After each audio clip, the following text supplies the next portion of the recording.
award-winning, thought-provoking, action-packed edition of the Tony Basilio Show is coming up next. Tips are always appreciated here at TonyBasilio.com, home of the Tony Basilio Show.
You found the Tony Basilio stream at TonyBasilio.com or on your smartphone or tablet. Another thrilling, chilling, and sometimes spilling edition of the Basilio Show is on the way next. Tips are always appreciated here at TonyBasilio.com.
You're listening to FM 105.7 and AM 1340, WKGN Knoxville, and W289CU Knoxville, Fan Run Radio.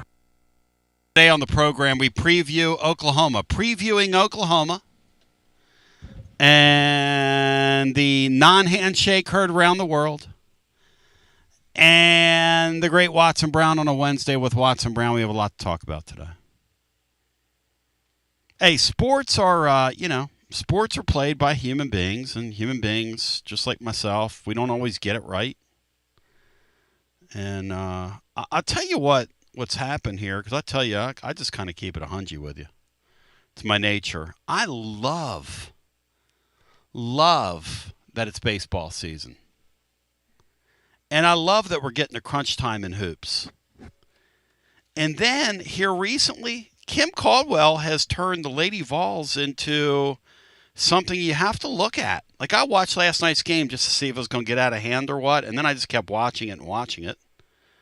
Because at one point, hey, Bri, at one point in that game, they were down by how many? What was the number? They were getting drugged, right? At one point, like 25 or something?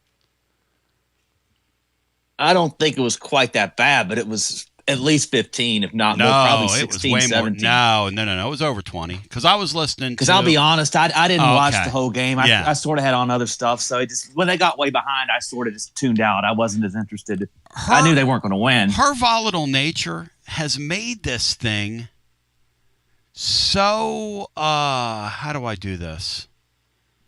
Her volatile nature has made this like must-see TV for me. It's kind of interesting to watch. And they've got this team that's like really highly paid, but they don't play hard. It's an interesting advertisement for the era that we're in right now. It's such a crazy era. You got Vitello yesterday. See, Vitello got managed yesterday. He had to walk back his comments. He was never managed at Tennessee. Danny White admittedly said, I never anything to do with these. I don't have anything to do with these people. I don't talk to coaches. Like, huh? When he said that, when we were talking about that before he said it, and y'all didn't believe me when I told you, because you're making that up. I didn't make anything up. Nothing in for me, and nothing in me to make something up. And what's in that for me? And Tony yesterday had to clean that thing up because when you're managed, they call you from the front office and they say, "Hey, what are you doing? Exactly what do you think this is?" And so you get managed and you clean things up. But when you're not managed, that's why I like watching this Kim Caldwell, because she's not being managed. She's not being managed. And Cinco, what'd you think of the blow-by handshake, which I don't make a lot out of. It is what it is, but more than your team getting just blowed out by a team with your payroll's like twice as much as theirs. She's so interesting. She's made this thing like almost must watch. It's so interesting. What do you think, Sink? Did you see any of the game last night? No, I didn't. I had another commitment, but a couple things.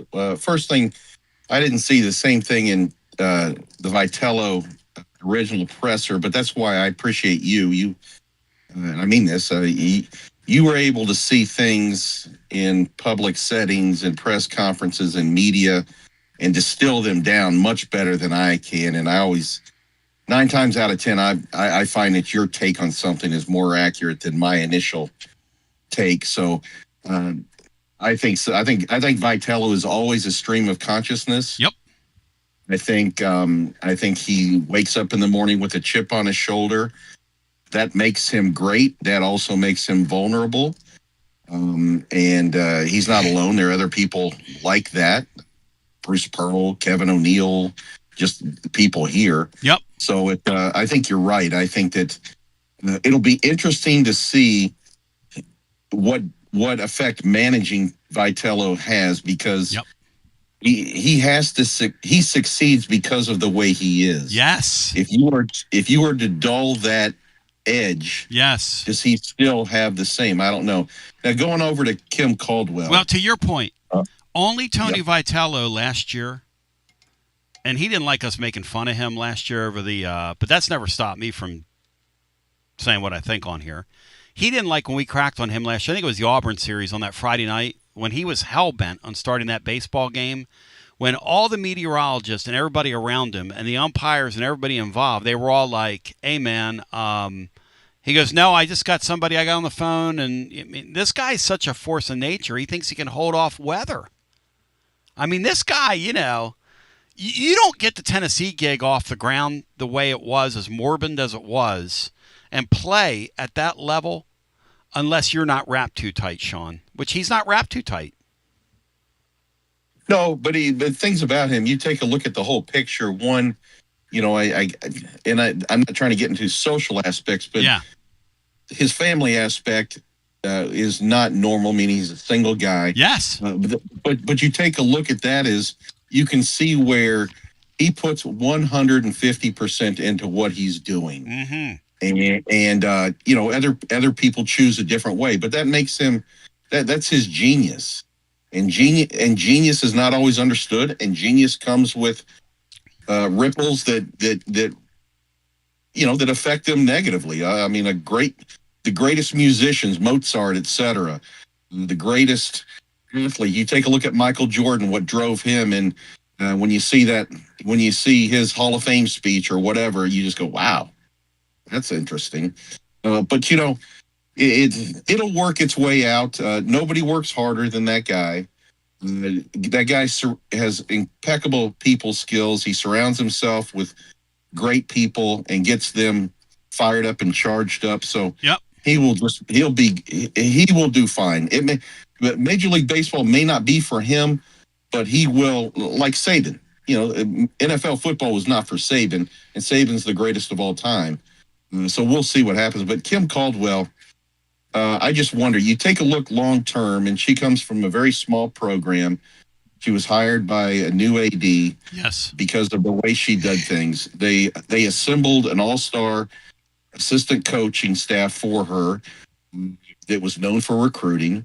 They pumped a lot of money into the thing, as you just previously said. Mm-hmm. And so it just, how does it come together?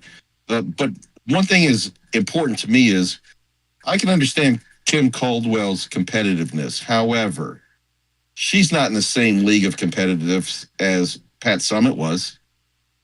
Let's get real. Pat Summitt would absolutely go to war with you, destroy you, etc. And if you got the better of her, she was going to stand at half court and shake your hand, tell you how good you did, and be done with it.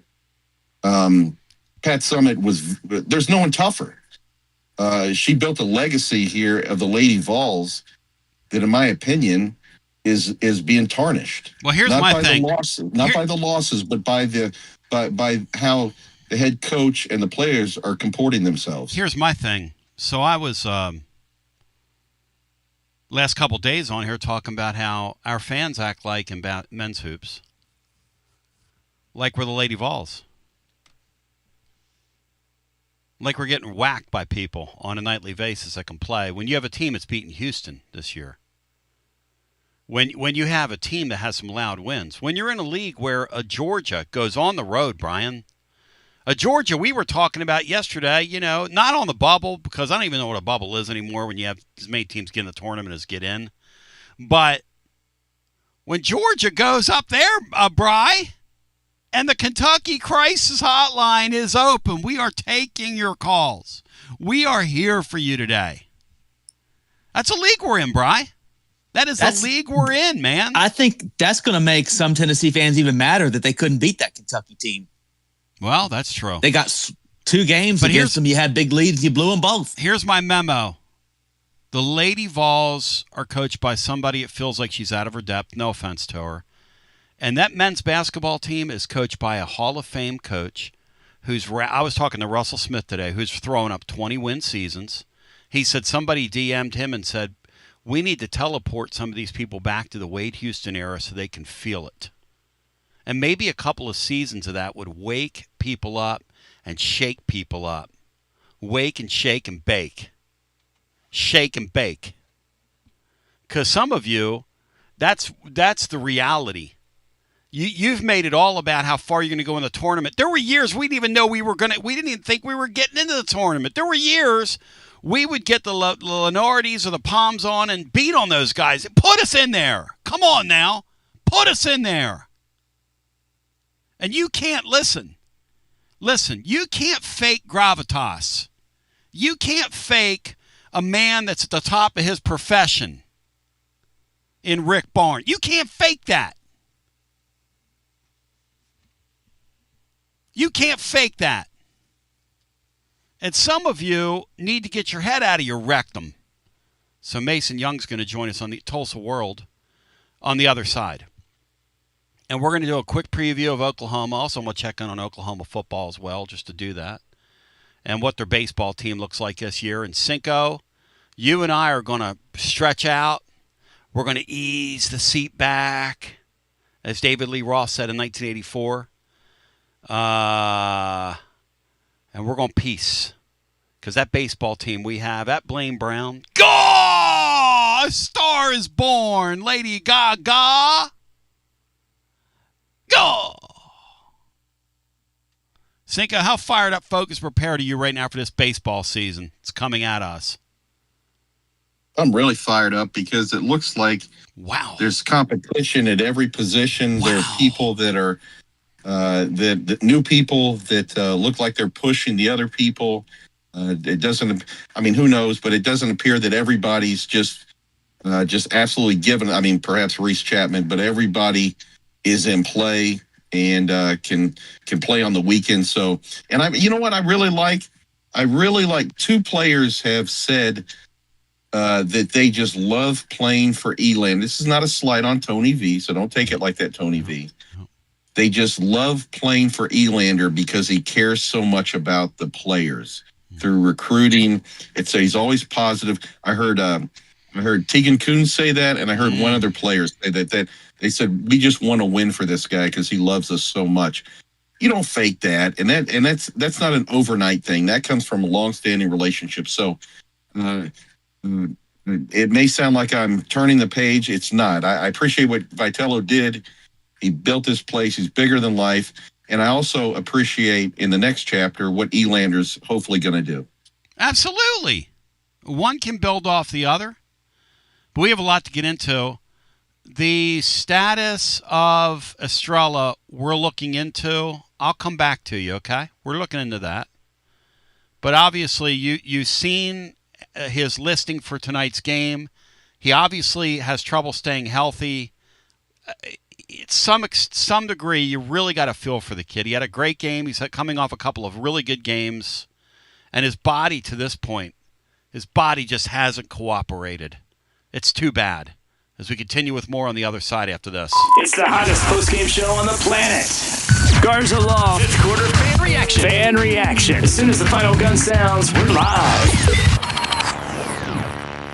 When it's time for a fresh coat of paint, run, don't walk to Walker's Painting. Interior and exterior, Walker's Painting's been making it beautiful since 1999 across the Knoxville area. New construction, repaints, commercial, residential, free estimates available. And get this, mention you heard Walker's Painting on the Basilio show, 10% off your first job. Let's go! Run, don't walk to Walker's Painting. 865-688-1410. That's 865-688-1410.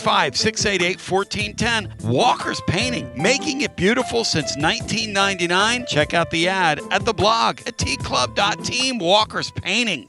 Hi, I'm Jim Simpson, owner of Simpson Meats. When's the last time you grilled a really good burger or steak? One your friends still talk about. Our goal at Simpson Meats is to make that happen every time you have a cookout. All of our cuts of meats, steaks, burgers, briskets, and pork are always fresh, flavorful, and sustainably sourced. We are family owned, so we know the importance of knowing how and where your food is raised. We have been putting quality first since 1888. Visit our butcher shop off Lovell Road or online at simpsonmeats.com. Okay, so we really need uniforms and equipment for this season. Can I trust you with that? Cool, I'll just order them online.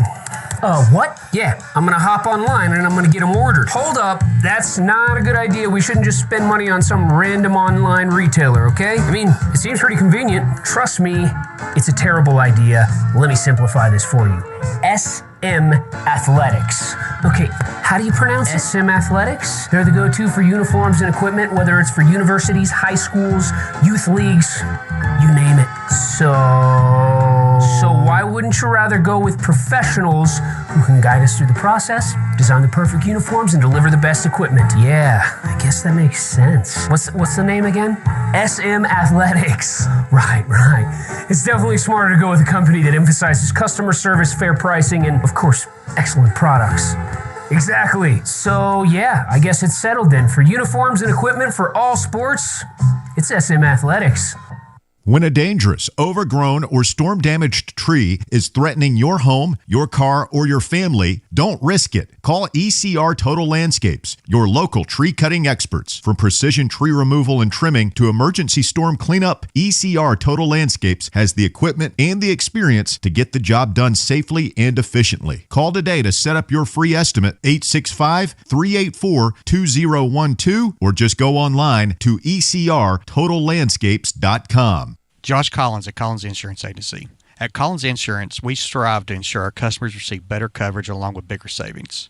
Our community is important to us. We want to provide exceptional service to our customers. Anybody can provide great rates, great coverage, but can you also get great service? And hey, don't just take my word for it. What's up, everybody? Zakai Ziegler here. My family turns to Collins Insurance Agency for the best service, coverage, and price. So don't just go online and get some random insurance. Experience the Collins Insurance difference. Like he said, experience the Collins Insurance difference. CollinsInsuranceTN.com. CollinsInsuranceTN.com. And hey, their Mama Zizi approved. CollinsInsuranceTN.com. Thank you to Josh Collins and Zizi. One more thing, Tony. Go Vols! Newsflash, Basilio listeners, the spring real estate market just moved up. Yes, it's chilly outside and you're still in your puffy coat, but if you need to sell your East Tennessee property, you could be the hottest house on the block. Hi there. Jennifer Morris here with Keller Williams Realty. February is the sweetheart month of real estate, and savvy sellers know exactly what that means. Get ahead of the game and give me a call at 865-694-5904 or reach out at nextmovesmokymountains.com. That's nextmovesmokymountains.com, and go Vols! Yee-haw! I've been hooting and hollering ever since I started betting with the VIP Play app. VIP Play has more than 200 leagues, every bet type you can imagine, live betting and live hosts, all with 24/7 support from real live people when you need them. Start betting better with the VIP Play app today. Don't be a better, be a better with VIP Play today. VIP Play coming soon. Gambling problem? Call 1-800-889-9789. Must be 21 plus and located in Tennessee to bet. Basilio here, and my friends at Carnes Motor Company started with a dream over a quarter century ago. I met Rob and Brian back when I still had hair, and they were working at a huge dealership in West Knoxville. But they told me back then they wanted to sell cars on their terms, and I wanted to do radio on my terms. Their terms, just like my terms, are ultimately your terms. In both cases, you're the winner. A Car Guru's National Award winner with a 5-star rating on all sites, just like our Vols. Everything about buying a car from Carnes Motor Company is no hassle. They specialize in high-quality pre-owned vehicles between the $5,000 to $25,000 range. And if you need to sell a car, they'll either buy your car or they'll help you sell it. Carnes Motor Company also has a top-notch service department. Therefore, every vehicle is rigorously inspected and serviced prior to delivery. So you're guaranteed to get a quality pre-owned vehicle every time. If you need a place for service, they've got you covered. Come be a part of the Carnes Motor Company family and tell them you heard about it from me. Online at carnesmotor.com, Oak Ridge Highway, 1 mile past the Carnes light. Carnes Motor Company. T to the B back with you, 865-200-5402. As we welcome you back, we're pretty fired up, we're pretty focused, and we're pretty prepared for our next guest. He's Mason Young, Tulsa World. He's incredible. I love him. Anytime we have this guy on, I smile. He's very informed. He's a great man. He's got his finger on the button and his finger on the pulse. I don't think you got your finger on the button. I don't want to be putting that responsibility on you, but you got your finger on the pulse, Mason. And how about this Oklahoma team? I was telling you during the break, I was watching the Lady Vols last night. Lady Vols, they like to go out and score 80 points and then give up like 95. They like to run up and down the floor and let you score at the other end. And I thought to myself, we got Mason on. That's what Oklahoma basketball looks like half the time when I watch them. They have these great offensive numbers, but on defense, they don't even pretend to try and guard people, man. What's going on, Mason? Yeah, like you said, the defense has been horrendous this year, and obviously they've won the last 2 games, but against Vanderbilt and Georgia that were not at full strength for those games, had key players out due to injury. But before that, they had lost 9 straight. So they're 3-9 in the SEC, trying to string some wins together here at the end of the season. But I highly doubt it's going to happen in Knoxville tonight. And it's for the reason that you said, Porter Moser, 5th year here at Oklahoma, just made the tournament for the first time last year. That kind of saved him, and now it's tracking like they're not going to make the tournament, and he might be out at the end of the season. But his big thing coming from Loyola Chicago and the runs that they had has always been defense, and they've always been, pretty good, top 30, top 40 team in KenPom in defense the last several years, and then this year they're like 100 and something. I mean, the effort has just been really bad. And I think it's just been such a strange team because 4 of their starters are transfers that they paid a lot of money to get. Mm-hmm. And this team just really hasn't gelled like anybody hoped. And it just feels like a bunch of mercenaries. I've wondered all season if these guys even like each other and like playing with each other. Again, I'm back to that Lady Vol comparison. They did the same thing. They spend like top 5 in their sport. And you see this in college hoops. It's like you can't fake chemistry, and you can't fake, culture. And I don't know how you can have culture when you don't have any holdovers. Barnes is a huge culture guy, right?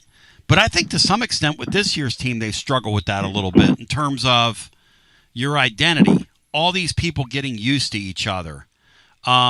And sometimes it comes out to an uneven product. But one thing I can always count on with the Rick Barnes team, they're not going to not hustle down the floor. And I don't mean to belabor this, but when I watch that Porter Moser team, they're completely different than the team he had in Chicago, who was built on that tough defense, built on toughness almost. And this is almost unrecognizable. What is it become? You think it is a byproduct of the portal, and he's just being forced to play the hand in front of him, and he's ultimately going to run out of time? Is that what we're seeing here? Yeah, I mean, I think that's exactly it. I think he's an old school coach who hasn't really adjusted to the times. Like, Loyola Chicago, when you think about the Final Four run, the Sweet 16 run, yep. Those teams were full of guys that were, fifth years, guys that, redshirted or got injured and got extra eligibility and stuff like that, guys that had been at Loyola in his system all that time and just knew it like the back of their hand, knew each other, knew how to play together. And that type of team just is not a reality anymore. It's just not. And he's scoured the transfer portal every year. It's felt like, every year he's been like completely rebuilding, the main parts of the team from the ground up. He was fortunate last year that he lucked into Jeremiah Fears, eventual NBA lottery pick, deciding to back out from Illinois and come to OU in the summer. And that kind of saved him. But, that's really kind of the only like development success story that he's had to his name is that one and done year of Jeremiah Fears. And it's just not trending in a good way because the times have changed and he's really struggled to adapt to it. The great Mason Young joining. All right, Mason, it's baseball season. Sooners are off to a pretty good start, man. That was an impressive run by the Sooners over the weekend, huh? Yeah, I mean, to go down to Arlington and go 3-0 against, some solid programs in Texas Tech, Oklahoma State, and then TCU, who was ranked 10th going into that game. It is a really good start. It's really funny. Skip Johnson, is now in, I think, his 9th year as head coach at OU, and he was Augie Garrido's pitching coach at Texas for a long time. He's worked with a lot of big leaguers, Clayton Kershaw probably most notably, and the guy just knows pitching. I mean, he lost their entire weekend rotation got drafted after last season, and they completely retooled that thing. It's like the third. I think this is like the third or fourth time since he's been here that they've had to do that. That the weekend rotation's been so good that they all just go out the door and you got to start from scratch. But so far, so good. I mean, Cam Johnson was their opening day starter. He's a electric lefty. He had 11 strikeouts against Tech, and then LJ Mercurius, the Saturday starter against OSU, had 12 strikeouts and 5 1/3. So they're going to be able to pitch. They always have been, and it looks like the offense is turning up. I mean, they scored double-digit runs in all 3 of those games and run ruled TCU on Sunday, which is just kind of crazy. I think that's the thing that limited them in the SEC last year was just not being able to score a lot of runs. I think the concern I have with them is they kind of do this thing every year where they really show out in the non-con and then conference play, and the wear and tear of the season really gets kind of tough. And a lot of their, like, against the best teams in the SEC, LSU, Arkansas, Texas, the highest ranked at least, those series this season are all going to be on the road. So their schedule is absolutely brutal. We'll see how they handled it. I am excited for, and we talked about this off air, but Tennessee, when Tennessee comes to Oklahoma, they're actually not going to play the game or the series in Norman. They're going to play it at the minor league park in Oklahoma City. So that should be pretty fun. How about that, Brian Hartman? Because I've seen games on ESPN Plus where they've played. Haven't they played in Oklahoma City? They'll play Oklahoma State there every once in a while, right? When they play like midweeks. Yeah, sometimes they'll do that, or they'll play at the AA stadium in Tulsa, and obviously the Big 12 park. championship. Yeah. The Big 12 championship was in Oklahoma City for a long time. The AA park there, or the park that you're talking about, is pretty neat looking, right? It's got a pretty great layout. I mean, I think that's a very interesting and fun thing. So the Tennessee series is going to be held where now? At the Oklahoma? Did you say Oklahoma City? Yeah, Chickasaw Bricktown Ballpark is in Oklahoma City. It's the Comets. They're called now. They're the Dodgers AAA. Okay, and then the AA, the Drillers, is in Tulsa. And they're counting on Tennessee fans. The thought is that Tennessee fans will travel and fill that place up because Tennessee baseball fans have gotten the rep around the league that they will travel, and they do travel. And this team is probably going to be playing at the top of the sport when that series happens, looking at this Tennessee team early on. And you think Oklahoma's going to be right up there when that series happens as well? Or is this going to be one of these deals where Oklahoma has a great start and then they tail off? Because I know they've done that in the years past. Yeah, we'll see. The SEC is just such a grind. I think last year, I can't remember if this is regular season or if you combine, this is combining. They won a few games in the SEC tournament, but I think they finished like 16 and 17 in regular season SEC games. I think, they could maybe do a little bit better, but it's probably somewhere around there. They're going to be, like middle of the pack in the SEC, but, good enough that, hey, they're a tournament team. And if you get in and get hot, which is, pretty much what happened to them, back in the 2022 season when they went to Omaha, they were kind of just okay in the regular season. In fact, I think they had one awful weekend where they got swept at home by like Lamar University, and it's like, this team is not even any good at all. But then they got hot late, they win the Big 12 tournament, and they go all the way to Omaha and winning on the road, winning Florida's regional, winning a super at Virginia Tech. So like, if they just, kind of hold serve in the SEC and then get hot late, there's no telling what they could do. So we're mixing in these sports. In the SEC, all these teams attempt to play them at a high level, but now that it's a money thing, you have to sort of pick your spots. From Oklahoma's perspective, where does baseball, in the fan base, right, where does it rank in terms of their priorities? For instance, is softball more of a point of emphasis there? Are there other sports that sort of crowd the thing? Football obviously is number one. Who's number two on that campus? Yeah, I think if football is king, softball is queen. Definitely. So there are two. 100%. Okay. Yeah. Who's three on the campus? Then it's really kind of a mixed bag. So the sports that are getting rev share from OU are football, softball, men's and women's basketball, obviously, baseball, and then the women's gymnastics team, which has won like 7 national championships. Wow. And like 2 of the last 3 or 3 of the last 4. And I guarantee they're paying. I mean, obviously they're playing to pay and paying to play and all that stuff. So, that's an interesting thing, that gymnastics deal, which is something we don't have here. I've often wanted Tennessee to have gymnastics. I find that to be that's a captivating sport, how talented those gals are, and just incredible athletes. But and it's very popular. Do they draw big crowds there at in Lloyd Noble for that?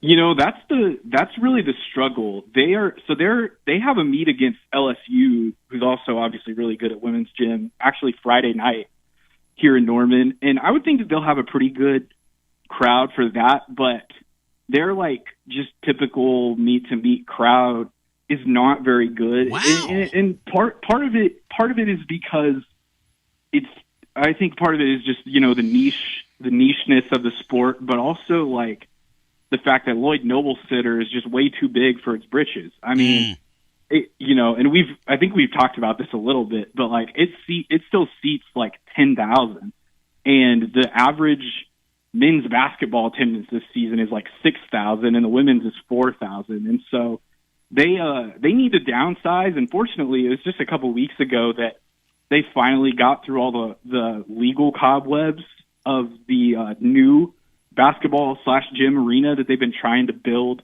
off campus for like the last 3 years. So that's moving forward. That should be shovels in the ground pretty soon, and they're going to downsize that to 8,000 seats and try to pack that place out for everything. And I think that has the potential to be a really good thing. Someone tried to burn the building down last weekend, right? That was crazy. I mean, we're just, it's just mid-game against Georgia, and you look up and see people, walking out of the arena, and the players and coaches leaving the court and going over to the benches, and you're like, what's going on? So you look up from the media seating and the bleeds, and across the upper concourse, it's like, oh, there's a fire over there in the concession stand. It turns out, a popcorn machine just all of a sudden, burst into flames. And it's kind of funny because Porter Moser, when he got hired, he talked about this the other day after the new OU Arena thing kind of popped up in the news again and started to surface. When he got hired, a new arena was a big piece of the conversation, and he said that when Kelvin Sampson was at OU, 90s and early 2000s, that Kelvin thought he was getting a new arena to replace the Lloyd Noble Center. That's how long it's been that taken long? Yeah, it's how long it's taken to finally get this thing off the ground. But Porter has always, whether it's just like making jokes about the leaky roof at Lloyd Noble Center, because it does have a leaky roof. If you come to a game, you will see a trash can catching water somewhere. I promise you. That's awesome, man. And so it's just the popcorn machine fire is just another thing. It's like add it to the list of all the reasons that Lloyd Noble Center, which is 50 years old at this point, needs to be through, and they need to get into a new space that's a little bit more inviting. A buddy of mine was listening to us yesterday. He was in the sport, and he was driving around. He was in another city, but he texted me yesterday during the deal, and he was talking about that Lloyd Noble. And he was talking about Oklahoma's program because we were wondering, in terms of the history of the program and the great teams they've had down through the years, how it could fall into such disrepair. And he said, first of all, they don't have a lot of NIL money because they're not a great priority there. Secondly, the building is a total dump. And thirdly, it's a next to impossible job under the current circumstances. And it sounds to me like you're sort of confirming that. He also went on to say that fire might have made several $1,000s worth of improvement to that section that it burned up. I don't know about that. The fire was pretty contained, and they got it put out pretty quickly. But to everything else he said, yes, I agree. I think the good thing is there's feels like some room for optimism now about what men's basketball could be in the future, because OU recently just hired a new athletic director, Roger Denny, who came from Illinois and worked pretty closely with Brad Underwood there. And that's like priority number one for Roger Denny as he gets settled is figure out how to fix men's basketball. And obviously I think the new arena will be a big piece of that, because if you get that thing built here within the next 4 or 5 years and, there can be some real, excitement generated from just that alone. But then the reality is that, they do need more NIL money. And I think, Roger Denny, having known, having had his Illinois basketball experience and known what that means to the university there in Champaign-Urbana, but also, what it takes to be competitive at the top of the Big Ten. He in theory should really apply a lot of his knowledge here to be able to say, okay, men's basketball hasn't had enough resources. We need to get this thing back on the map, because it's supposed to be a revenue sport. And in the last physical year, they went from, year over year, they went from fairly profitable with men's basketball to last physical year running a deficit. Oh. So they need to get that thing trending back in the right way financially for sure. And I think, Roger Denny will move swiftly to make that happen. On the way out, and I love you, Mason, because I'm going to get you back. I really want to unpack football with you at some point. I hope you'll come back in the next few weeks once we get into a little closer to the spring. But man, they've got to be sky high there heading into next season in terms of the prospects. Yeah, absolutely. I mean, I think based on the schedule you had last year, I think a lot of people are looking at what ultimately happened with getting to the college football playoff as incredible, sort of an overachievement in a lot of ways, especially when, you lost to Ole Miss at home. You were sitting there with 2 losses. You had to win out to get in, and you go on the road and beat Tennessee and Alabama. Incredible. And then come back home and duke it out, survive Missouri and LSU to get in.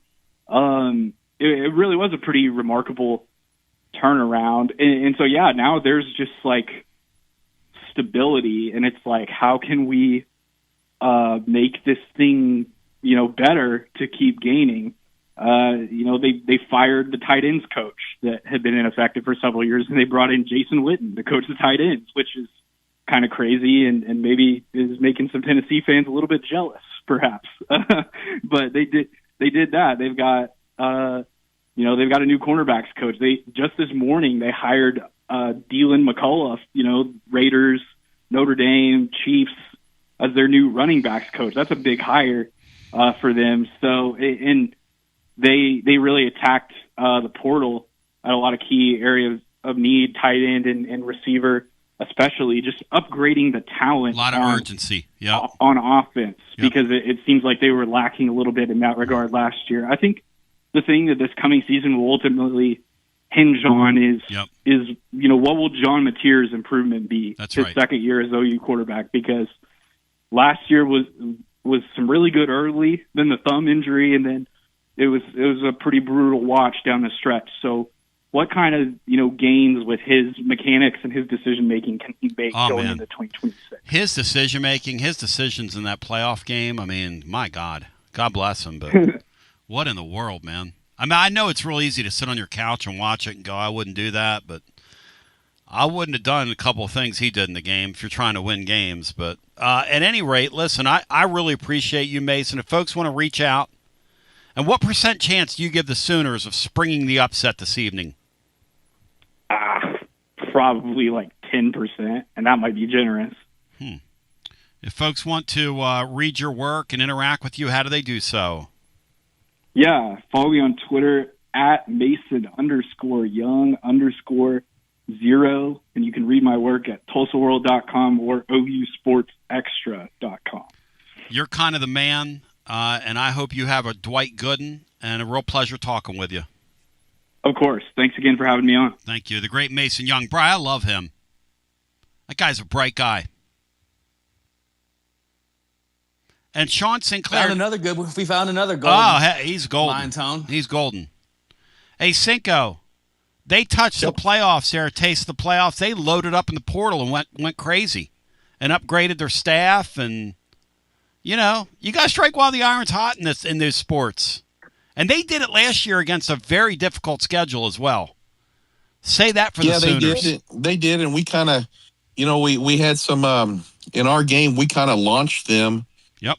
With a was it a fumble six, a pick six, or whatever it was, and it really gave them some tailwind going in to make the playoffs. The great Watson Brown. We have so much to talk about with him. Do you realize that a sitting head coach from the MAC at Northern Illinois just took a position coach job in the NFL this morning, or might have happened late yesterday? I mean, what are we doing, guys? As the MAC announces that it's stretched now from who joined the MAC, Bri? Who do we say there was a team? UMass to Sacramento. There you go. UMass to Sacramento. By the way, speaking of, Jackson Lampley has taken a position with Clark Lee's staff at Vanderbilt. He's going to serve as an assistant offensive line coach for the Commodores. Let's go, man. Let's go, Lampley family. Let's go. I'm happy for him. That's cool, man. Brad's a good dude. Good for him, man. I hope he gets in it. We need people like the Lampleys in coaching.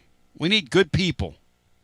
That's great, man. I'm glad to hear that as we continue with more on the other side right after this. When it's time for your next move, you want to get your precious belongings from point A to point B with your peace of mind intact. That's why you need to call my friends at Gouffon Moving and Storage, East Tennessee's moving legend. Gouffon Moving and Storage has been helping East Tennesseans move since 1887. That's 138 years. 5 generations. That's even longer than the Dooley, Jones, and Pruitt era combined. Gufon Moving and Storage are pro movers, serving Knoxville, surrounding areas, and interstate moves too, both residential and commercial. And we'll provide you with personalized service that other corporate movers simply cannot. We know how to move all types of items. We pay careful attention to our clients' valuables. Your satisfaction as a customer is our absolute priority. As the oldest continually owned and operated family moving business in the United States, when it's time for your next move, it's Gufon Moving and Storage. And storage, it's secure and vaulted. Our newest offering of commercial storage logistics, we offer receiving, storage, and delivery services for all your business logistic needs. See more at Gufon.com. That's Gufon.com. Or check out the link at tclub.team. When it's time for your next move, East Tennessee's moving legend, Gufon Moving and Storage.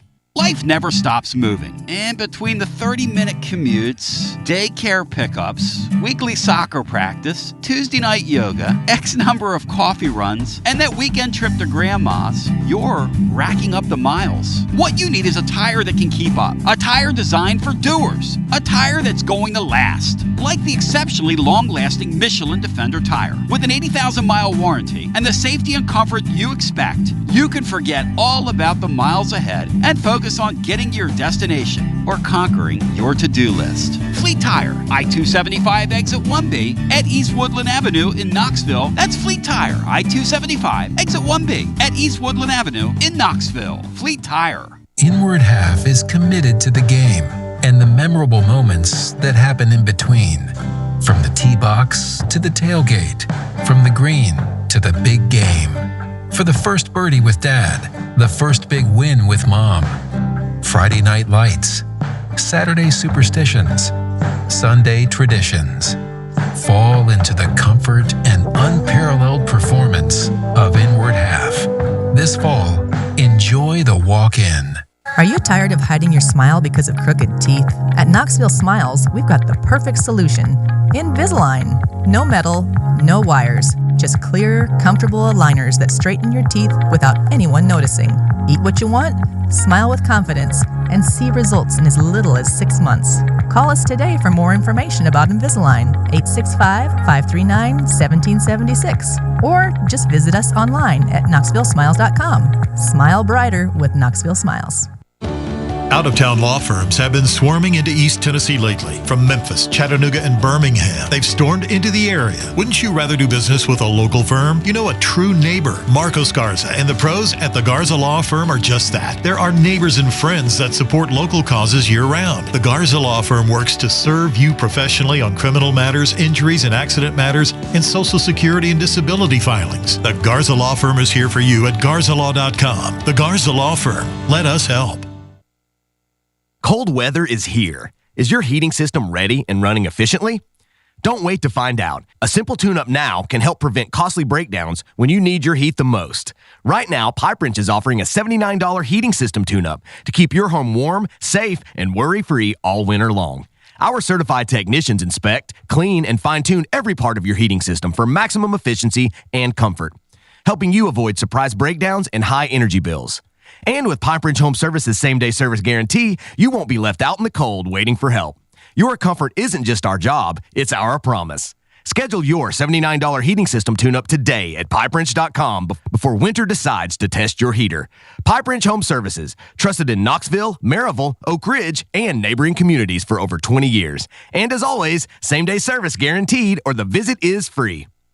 For standard systems only, visit PipeWrench.com for details.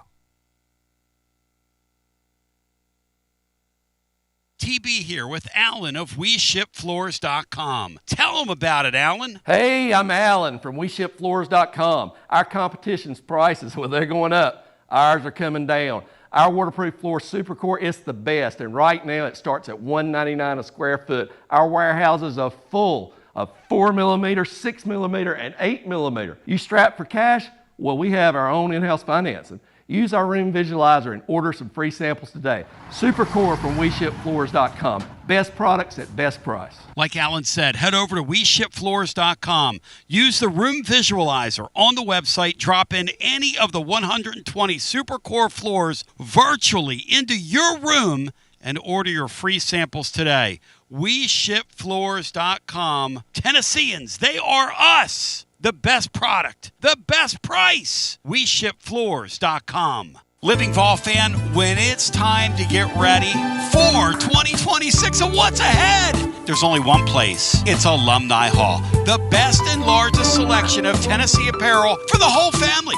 Top brands, Nike, Champion, Columbia, Peter Millar. And check this out. All the basketball stuff that the Tennessee basketball fan could ever need. Some great Tennessee baseball stuff as well. Any season, any reason. Alumni Hall, 3 locations in Knoxville. Also Murfreesboro, Bristol, and now open, of course, in Johnson City. And anytime online, alumnihall.com. Say it loud, say it proud. The ultimate volunteer shopping experience. Alumni Hall. Score a TD every time with T3 Vodka. T3 is Tennessee's premium vodka, handcrafted with passion, precision, and a whole lot of pride. T3 Vodka is taking the volunteer state by storm. T3 Vodka, handcrafted in the majesty of the foothills of the Great Smoky Mountains, where quality isn't just a promise, it's a way of life. Filtered 10 times and 80 proof. T3 Vodka delivers a smoothness that's unmatched. This dedication to excellence has already earned T3 Vodka prestigious accolades. T3 is a 5-time gold medal winning vodka and the 2025 SIPS Consumer Choice Award medal winner. Whether you're sipping it neat or on the rocks or mixing up your favorite cocktail, T3 Vodka is your choice for a premium, award-winning experience. Score a T3 TD and ask for T3 Vodka by name at restaurants and wine and liquor stores today. Drink it neat, drink it right, drink T3 Vodka and score a touchdown every time. T3, Tennessee's premium vodka. Please drink responsibly. If you would have told me when I was a kid that I was going to get an opportunity when I was going to the Tennessee Vanderbilt games and Watson Brown was over there, and I loved, because Cinco and I talk about this, his offense back in the day and how he would take a team, you know, that was kind of like undermanned at Vandy in those days, and they would go out there and just play your socks off, and he had all this really cool things he did on offense that were so ahead of the curve. Just so thoughtful, and then you were to tell me, hey, one day you're going to get a chance to be on this with this guy once a week. I mean, I just want to acknowledge that, how great God is, and give me an opportunity to do this and just approach today's segment with a spirit of gratitude with my man Watson Brown, because Watson, against that backdrop, they sure have taken a really fun, precious thing in college football, and they sure have destroyed it and charred it beyond recognition. Now, they can't kill it, but some of the stuff that's going on in that sport right now, Watson, as I welcome you in, presented by our friends, and that's how I like my steaks cooked, by the way. I would take a premium steak from Simpson's Meats, Watson, and I would, if I'm eating steak, I burn it, okay, to the core, which I know a lot of people, but that's what they're doing to college football right now. I wake up today, and a coach from Northern Illinois, as I welcome Watson Brown, and I want your thoughts on this, just took a job to be a running backs coach with the New Orleans Saints. And then this week, Sacramento State is now a member of the MAC.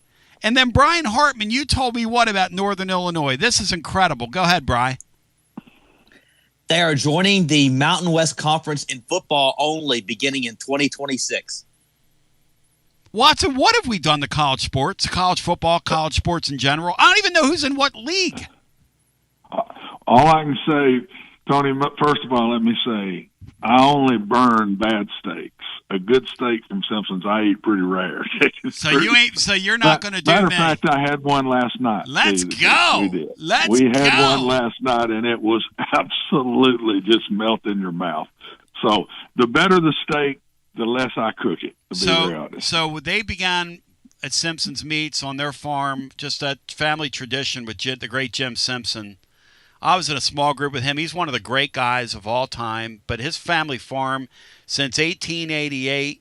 And here's the thing, whether it's steaks or burgers, sausages, roast chicken, They have so much stuff at their butcher shop, from milk to honey to jam to eggs and more. And I was talking with the great Sam Bruce the other day, and I'm going to be treating family and friends to some gift boxes from Simpson's here, just like the great Watson Brown. They also ship and will sell you in bulk a half cow or a quarter cow as well.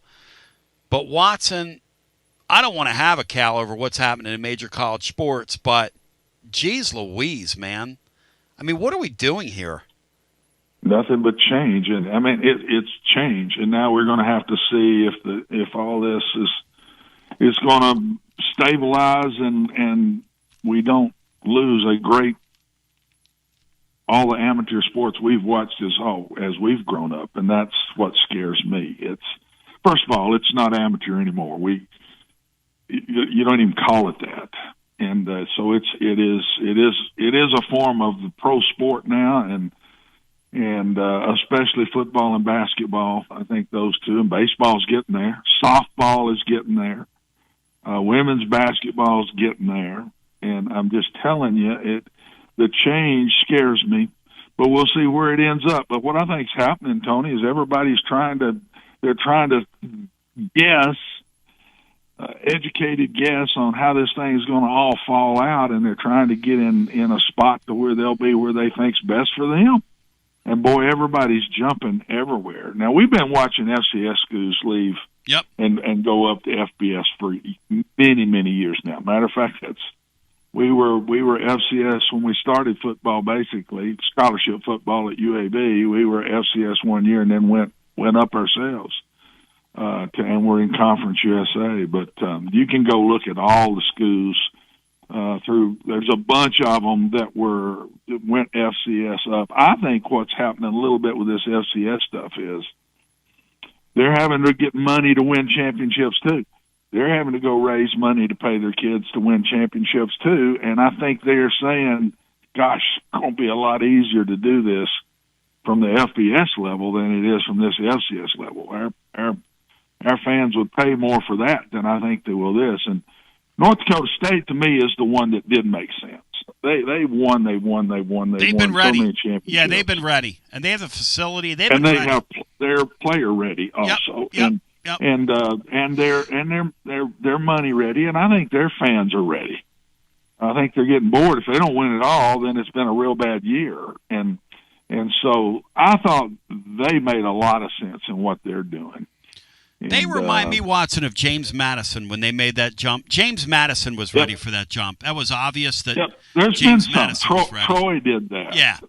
Georgia Southern did that. App State did that.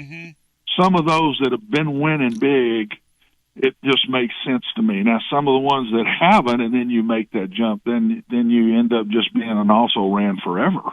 You just can't get over the hump. So I still think it's not a general, if you're FCS, you got to get moved up. It's certain FCS that need to move up, and some need to stay where they are and try to compete on that level. But there's going to be a third level, and that group of five is going to have a championship. It's going to happen. Guys, how in the world can the group of fives, they can't possibly, they can't come up with the money to get to the Power Five to be able to compete with those guys. Well, so what I don't it's understand, just going to have to happen. What I don't understand, Watson, is why they didn't do what Rick Pitino has talked about, which is you represent your university. You want to bring all this money back to your university. We don't have to reconfigure these leagues and all these sports. We could have just set apart college football, and all these teams could have joined the college football league, however it's structured, right? And then let everybody else have geographical integrity, because here's what we've done. You know, like you're Mick Cronin now. You've got to fly to Piscataway, New Jersey. You've got to fly to Seton Hall. You've got to fly to Maryland. You've got to fly to Penn State. You've got to fly to, I mean, hell, flying to Michigan from Los Angeles is a hell of a flight, or Columbus, Ohio. In recruiting, in my Vanderbilt days, I did that a bunch, and it's a killer. I mean, it's an absolute killer. And I just think, Tony, that's when I said things have got to stabilize out at some point. I think that's going to be one of the things that happens. They got to separate football. Got to. Because that's the money. They're bringing in much more money than basketball is. And they've got to separate the football and then let the other sports stay in that conference and football be in a conference of its own, like the NFL. That's what's got to go down, in my opinion. But yet they're still bringing that money into the school, and it's passed around to all the sports, but those sports get to stay now and play regionally, which the fans would love a lot better and everything. I understand the football thing. We all get it. It's not going to go back. There's going to be more end up in the Big Ten and the SEC before it's all said and done. Yes. Wouldn't we all say right now that even in the Power Fours, there's two conferences better than the other two, and much better than the other two. Now there's a team in that in the Big 12, or there's a team in the ACC, but top to bottom, the Big Ten and the SEC, and they're the ones bringing in the most money. They're even now better, in my opinion, top to bottom, than the ACC and the Big 12. And it doesn't mean like a team like Miami or Texas Tech doesn't still get there, but I think you're going to see the Miamis and the Texas Tech in the Big Ten or the SEC at some point, not tomorrow, but at some point. And what Rick is saying, Coach Tino is saying, he's absolutely right. And I think it'll get back to that. I don't know when. But sooner or later, they're going to realize we can't do this. Well, here's the thing. We can't do this. Maryland lost, I think it was, Rutgers said they lost $40 million last year. Maryland lost like 25. It hasn't been the panacea for these athletic departments they thought it would. And I was telling because you wore the athletic director hat. If you take a team and say you're going to do the LA two-step, you're going to go to USC, UCLA like these teams do as a group.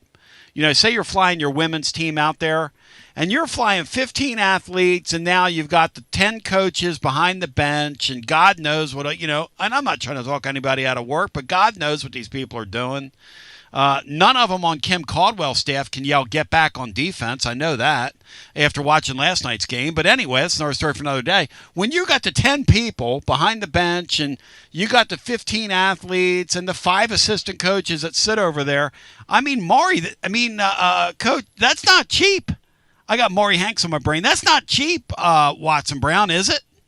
Heavens no, it's not cheap. And now you add cost of living where you're paying your athletes more. Yes. Your collective where you now got to go raise that, and if you can't, then you don't win. What are we doing? Then you start losing more money. It's going to be interesting to see in time these schools that just don't have the cash to keep up if they'll end up staying. Will Rutgers, I don't want to pick on them because it's year to year. I understand that. They're losing millions. If you can't keep up, you're going to be out, and Texas Tech's going to take your place. I'm telling you, that's the next step here, is they're just going to try to strengthen their conference. And does that mean throw somebody out? I mean, you better be keeping up with the Joneses, or you could be flipped out and you could end up a group of 5, or you could end up in one of these other, like the ACC or something, and I believe it'll end up being 2. Not tomorrow. It'll take maybe I'll be gone before it happens, but I think that's what it'll end up being. I don't see any other way because these TVs are controlling everything, and that money's going to just keep going up. And the more big name schools that are really good that can play each other week to week, where they can sell that. That's what they want, and the conferences are going to try to do that to get as much money as they can get. Just watch it. But something's got to stabilize at some point, guys, in my opinion. And that's coming from my AD hat more than even my coaching hat. Well, it's crazy. What we're doing here, we've made a total mess. We've totally destabilized these sports. I do this for a living. I had no idea Northern Illinois was in the new whatever they are. And by the way, Watson, it's the group of 6 now. We got used to saying group of 5. Yeah, I know. Because we have we have a newly configured, Brian, what are they calling the Pac whatever conference, and who's in it, Bri? Bri's a sicko. Bri knows these things. Well, Oregon State, Washington State, I think Utah State, maybe San Diego State, Boise State. Yeah. I think it's the new look Pac-12 or something, and I probably butchered some of the teams in it, but here's the thing, Watson. On a Saturday night when we're in here, God willing, doing the Garza Law 5th quarter fan reaction football program, I'll be watching that West Coast football. That's why they're doing it. They're doing it for the television. Television wants it. There's an insatiable appetite in the American sports fan for football. I'm a believer that if 1AA football played a spring schedule, they'd get a pretty good number for it. Now, you can laugh at that if you want, but the year they did it over COVID, when they played that spring schedule, they got pretty good numbers on television. I think people would look at it if at that level they took it and made it a spring sport. Now, you can laugh at that. Well, and I've said all along, and it's either Wednesday or Friday, even if the FCS just played games on those days, and they got TV package for it, and they would. Mm-hmm. They would. They'd get TV packages, and that would even be better for the FCS, in my personal opinion. I know that any time that I've been at 2 of them as head coaches, and anytime we played a Thursday night game, usually early in the season, you'd play on a Thursday night. It was by far, it wasn't even close to our best crowds, 100% so. I fought with the OVC. Yep.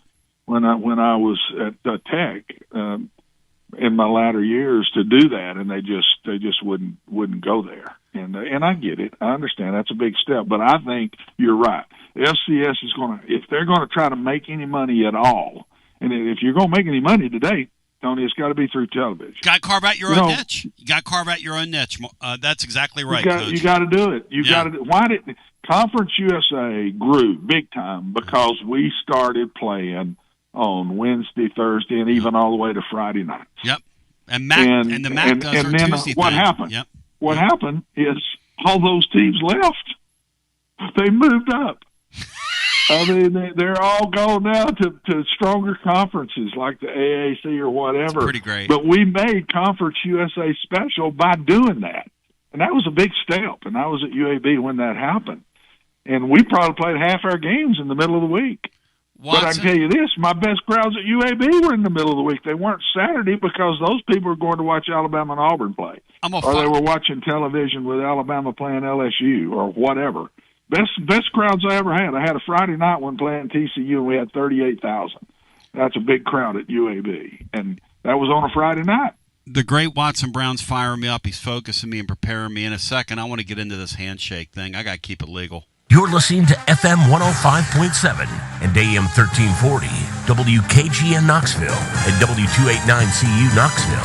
Fan Run Radio. Great Watson Brown joining. It's a Wednesday with Watson. It's presented by our friends at Simpson's Meats. Now, Watson, a lot of people are making a lot out of this. I'm not one of them, but I don't know what to make of it. But this Kim Caldwell at Tennessee's having a very interesting tenure so far, to say the least. Danny White brought her in here. She's okay compensated. She's got a very high payroll in her sport, which we've talked about here.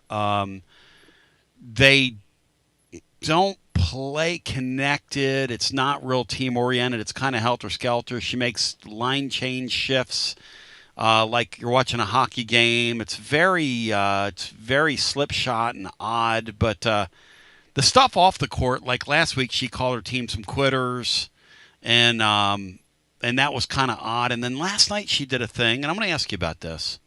Post-game decorum, okay? You've been involved in many games. I'm sure you've been very urinated off at the end of football games, and you got to go out and shake that other person's hand, and you kind of think that person's a low-life scum.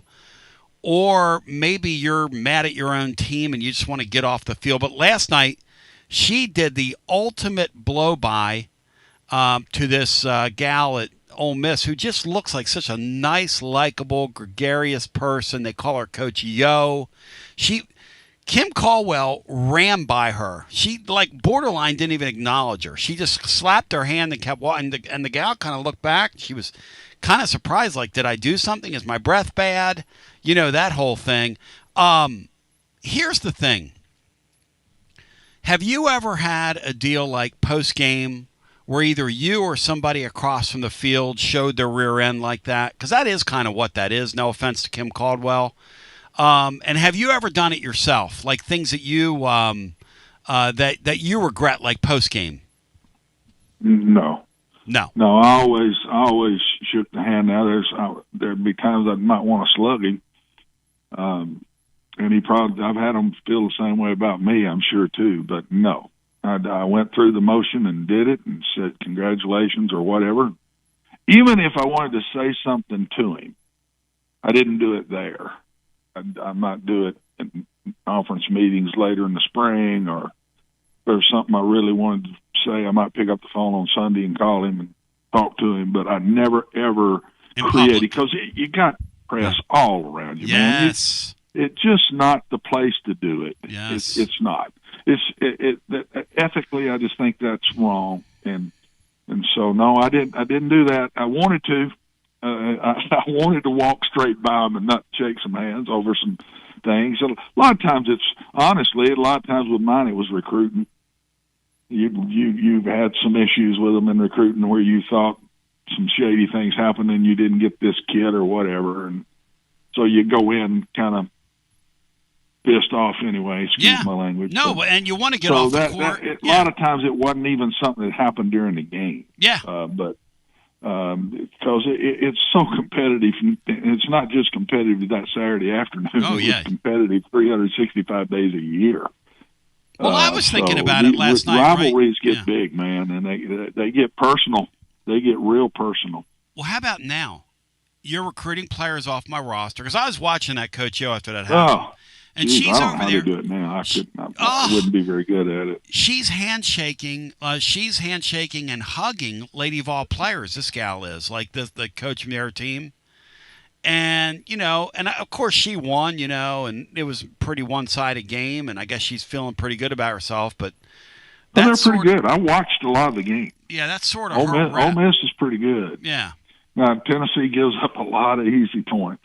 Yeah, but Ole Miss is pretty good now. I wouldn't. That's I think they're one of the better coached teams in the league. I like watching her teams play. Explain to me what Tennessee's doing through your coaching eye, and you played that sport. It's different, and when you do things differently, and they don't work, and what do you call not working? I mean, they're still fairly high in the conference, but that place is a place that you just it's Alabama today. I mean, it's you've got to win in women's basketball at Tennessee. There's way too much tradition and deep love for that program through the Big Orange, and it's different. You cannot be in a football term. You can't be 9-3-8-4. You just can't do it, and it's been a while since they've been to Pat Summitt's level. There's no doubt about that. And they've been through now 3 coaches, I guess. Yep. But it's tough. It's just like what the Boar's going through right now. I mean, it's very hard. Same thing will happen when when he quits in women's basketball. It's going to be the same deal. And I wouldn't doubt they'd go after the young lady at Vanderbilt right now. She's doing a really good job and played there. But still, I just wouldn't want to follow that. I told you I just about did. I just about did as the offensive coordinator at Alabama. Matter of fact, I took the job with Ray Perkins, and then the University of Cincinnati offered me the head job, and I went ahead and went there instead. And I would have tasted this, and I promise you it's not easy. Watson Brown, you're my man. I love you. I appreciate you. Tonight, our Tennessee basketball Vols are back at it with Oklahoma. And then Saturday, Memorial Magic in full bloom. Tennessee at Vandy. The great George Plaster is getting his voice back. Praise God. I was on with him yesterday. He asked me about that game. Hey, listen, this guy at Vanderbilt can coach. He's doing a great job. And I'm telling you, I've watched 8 million teams come through that gym. Yep. It's so different that it just messes with you. Yep. and it's the gym to me. That's what it is. It's you just don't shoot. Teams have come in and out of there, and they just don't shoot well. Now, all of a sudden, somebody will, and they play well. But most of the time, you don't shoot well in that gym. It's just so different. Your coach is standing in a different place a lot. The floor's wide. You're a long ways away from. There's out of bounds are real wide. I mean, it's just different, Tony. And that's why I would never change it there. I'd play in that gym till it fell apart because it's a tough place to go play. Watson, you're my man. I love you, and I appreciate you, brother. Love you guys. Always an honor. And once again, he's presented by our friends at Simpson's Meats. All right, Cinco, and I want to remind you one more time about Simpson's Meats. These premium gift box you can ship anywhere in the world, simpsonsmeats.com. Go over and look at all the different offerings they have. And it's a really nice gesture, or maybe you want to stop out yourself if you're local and go check out their butcher shop right there off Level Road, where they've got steaks and burgers and sausages and the best our community has to offer. Just an old school butcher shop there. Milk, honey, jam, eggs, you name it, they've got it. Absolutely next level. But that Memorial Magic bribe, do you believe in it? Or will it be for them on Saturday afternoon, Memorial Tragic, Brian? Well, the Oklahoma team that's coming in here tonight didn't believe in it. Nope. And Florida didn't believe in it. So it's been done this year. Robert Hazelwood says if they got Ralph from Vanderbilt, she'd be a proven commodity. They won't take much of a step back with her. She's going to be a hot commodity, Bri, in that sport. You got to wonder if Gino, if they win another title, he might think, it looks like my replacement's ready. Yep. And could he possibly retire? Yep, I'm getting out. Let me tell you something else. Good as time as any to get out. And then we'll go to the Back-to-back phones. champs. And then we'll go to the phones. That Oklahoma team, they don't play hard. They sometimes play. I don't know how these coaches, Sean, do this in this era, man, basketball coaches. Because we've had, in like successive weeks, we've had multiple coaches cutting multiple promos. The guy at Kansas State's promo that he cut on his team was so bad that they're firing the guy for cause over the promo, Cinco. When he said these guys won't be back here next year, basically they're firing Jerome Tang for his comments. So great, Brian Hartman. So great. This era we're living in. He'll turn around and sue probably, and I would say he got a good chance to get his money. We got pickup ball going. Hey, Sean, I don't think that job of being a college basketball coach has ever been tougher than it is right now, because these kids are going to unplug on you when it didn't go in their way. It's just the way it is. Well, that may be the case, but you know what? Great leaders lead. Everything changes. Kids change. Yep. Rules change. Circumstances change. The great leaders lead. It's what I would say to Kim Caldwell is, they don't know how much they don't care how much you know until they know how much you care. And some things that I'm seeing there just don't add up. That's a lot of these things should be handled internally. They should be handled, at practice, etc. Rick Barnes has been doing this so long, and he'll yank someone out and give them the business and everything, and he's kind of earned that because he has a long Hall of Fame career of it working out, and he has enough people in his life that show that, hey, I appreciate the way I was coached. But I think those are all excuses. It's you pick the team. It may have been picked because of budget or whatever, but you pick the team and go coach him. I will never forget. He had his weaknesses and his faults, but when Bruce Pearl came here, he said that someone was asking him about something like, what do you look for in your players, or when are you going to get your players? And he just, no, when I took the job, these are my players. These are my players, and I'm going to coach them to the best of their ability. And I've never forgotten that. And I think a lot of coaches, should start looking at people rather than systems. Very interesting. 865-200-5402. If you have a thought on anything that we've discussed so far, I'd love to talk to you. It's extremely interesting when you look around and you consider what's going on. But let's go ahead and go to the phones. Hello and welcome in. You're on the air. Hey, Tony. Hey, Doc. Hey, Brian. How's it going? Hey, Columbo. Good to talk to you, man. You coming in for the game tonight? No. I think I'm going to come for the last game. The Vandy game? Yeah. I think I'll be there. That'll be lights out, man. That'll be lights out that day. So the handshake heard around the world that our people are now turning into like the Kennedy assassination. Like, Columbo! That happens thousands of times. Like, it's all being made this big deal because the Lady Vols cost us Tony Vitello. That's the issue, Tony. And look, I think Danny White went cheap on the coaching hire and said we'll load the roster up around her. It hasn't worked. Yeah. Okay. But none of that has anything to do with why Tony Vitello left. And the people that say that are just totally illogical. If I could turn back time, let me talk on that real quick. If I could turn back time, quoting Cher, one thing that I would not have done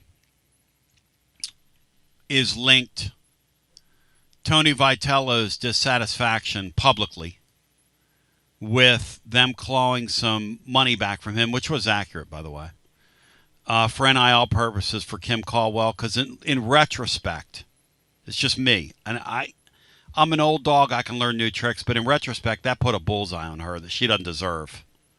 Because here's the truth. Tony's relationship with Danny White was so bad that he was going to leave anyway.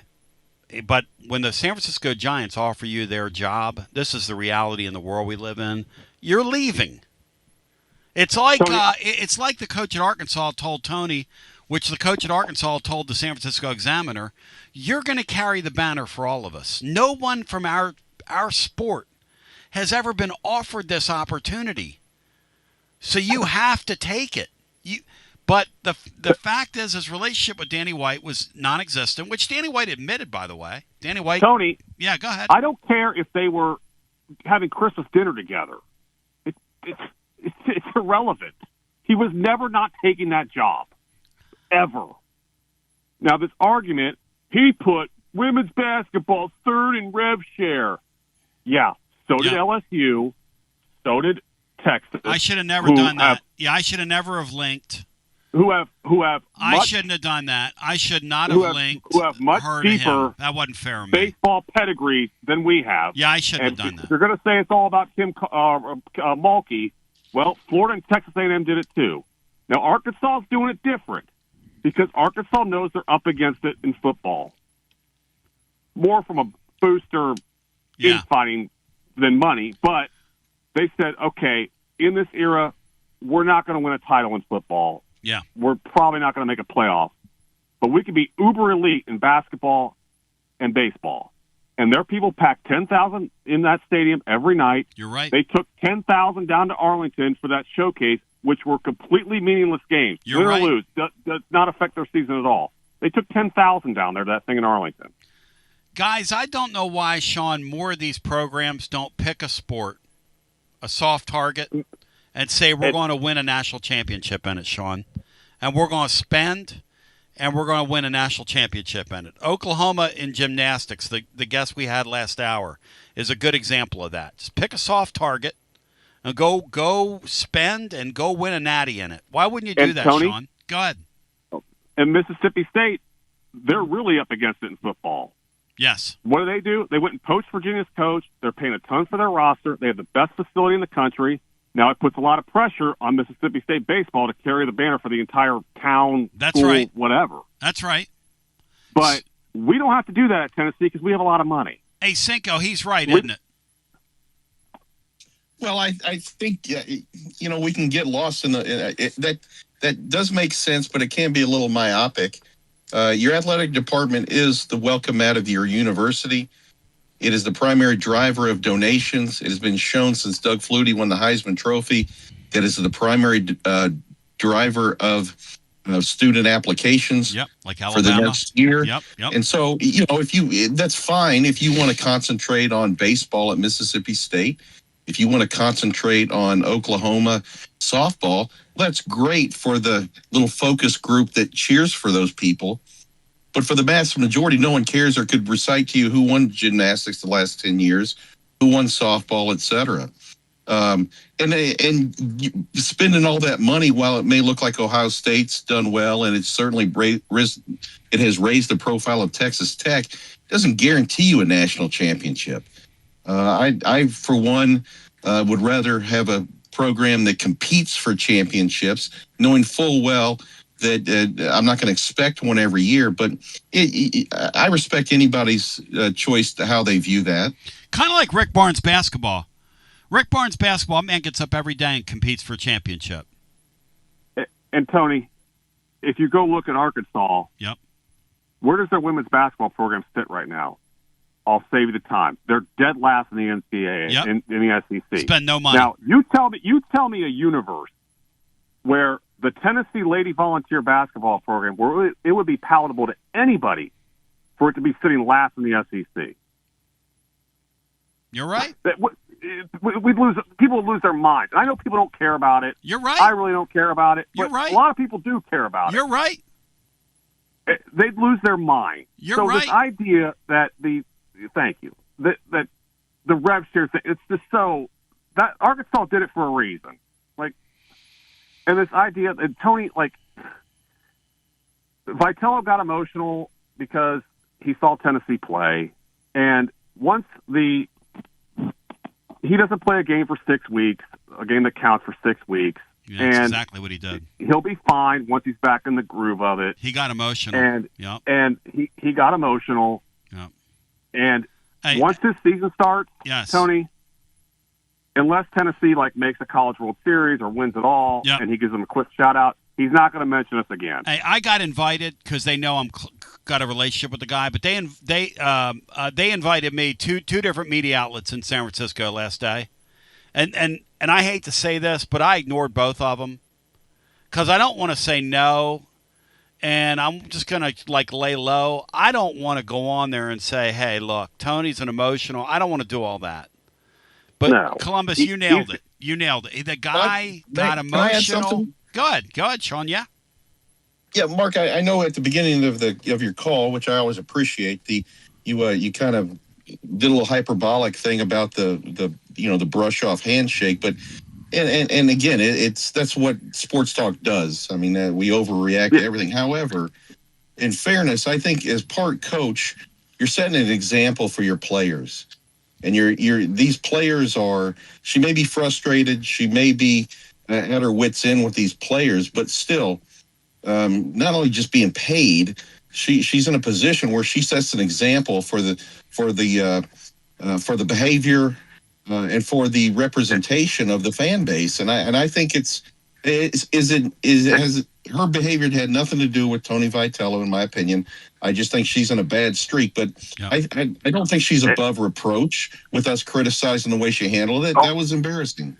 No, I thought it's awful, and Doc, she picked those players. Absolutely. So it's on her, and she's had a reputation for being kind of a sore loser all the way back to Marshall, from what I've kind of read up on her. This is kind of par for the course. She's probably a little over her head. I think if he had a do-over, he'd go get somebody with a little more, high major experience and go that route. Yeah, it's a tough job. Let me ask you guys this: Does Dr. White does he double down on this? He doesn't like to be shown to be wrong. He doesn't like to regather. What do you think he does with this? I mean, if she makes the tournament, I don't think you could fire her. Can you? I mean, what did Harper do last year? When something comes was he bad? No, but respectfully, when he has been shown this kind of thing, he starts sniping on social media with fans. defending himself. And do you think that comes into play, or do you think, like Tony says, he gets one of his lieutenants to kind of manage her and coach her a little bit? Well, he needs to get off social media. No athletic director or coach should be handled by an assistant. Stay off of it. But yeah, I don't know, man. She needs. You're right. It was embarrassing. You can't act like that. You're getting paid a lot of money, honey, to coach women's basketball. Get it together. Money, honey. You got your ass kicked. Deal with it. Hey, Columbo, appreciate you, brother. Good. Hey, yep. More power to you, brother. Look forward to seeing you Vandy weekend. All right, buddy. See you, Shepard. He called in and called it the what did he say? We're acting like it's the Kennedy assassination. Let's go. 865-200-5402. Money, honey.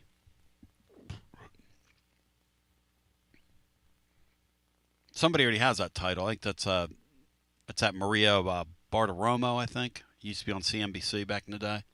We have a lot to talk about. Very little time to get there. 865-200-5402 if you want to get in the hunt and in the mix with us. Oklahoma's in town tonight. Brian, can I read something to you from the Puerto Rican Willie Stargell? Who is, you got to admit, maybe there's a Puerto Rico, Oklahoma, like a town named Puerto Rico. You got to admit. I'll look that up. You got to admit, because Willie Stargell, we come to find out, was an Oklahoman. I had him pegged as a Puerto Rican.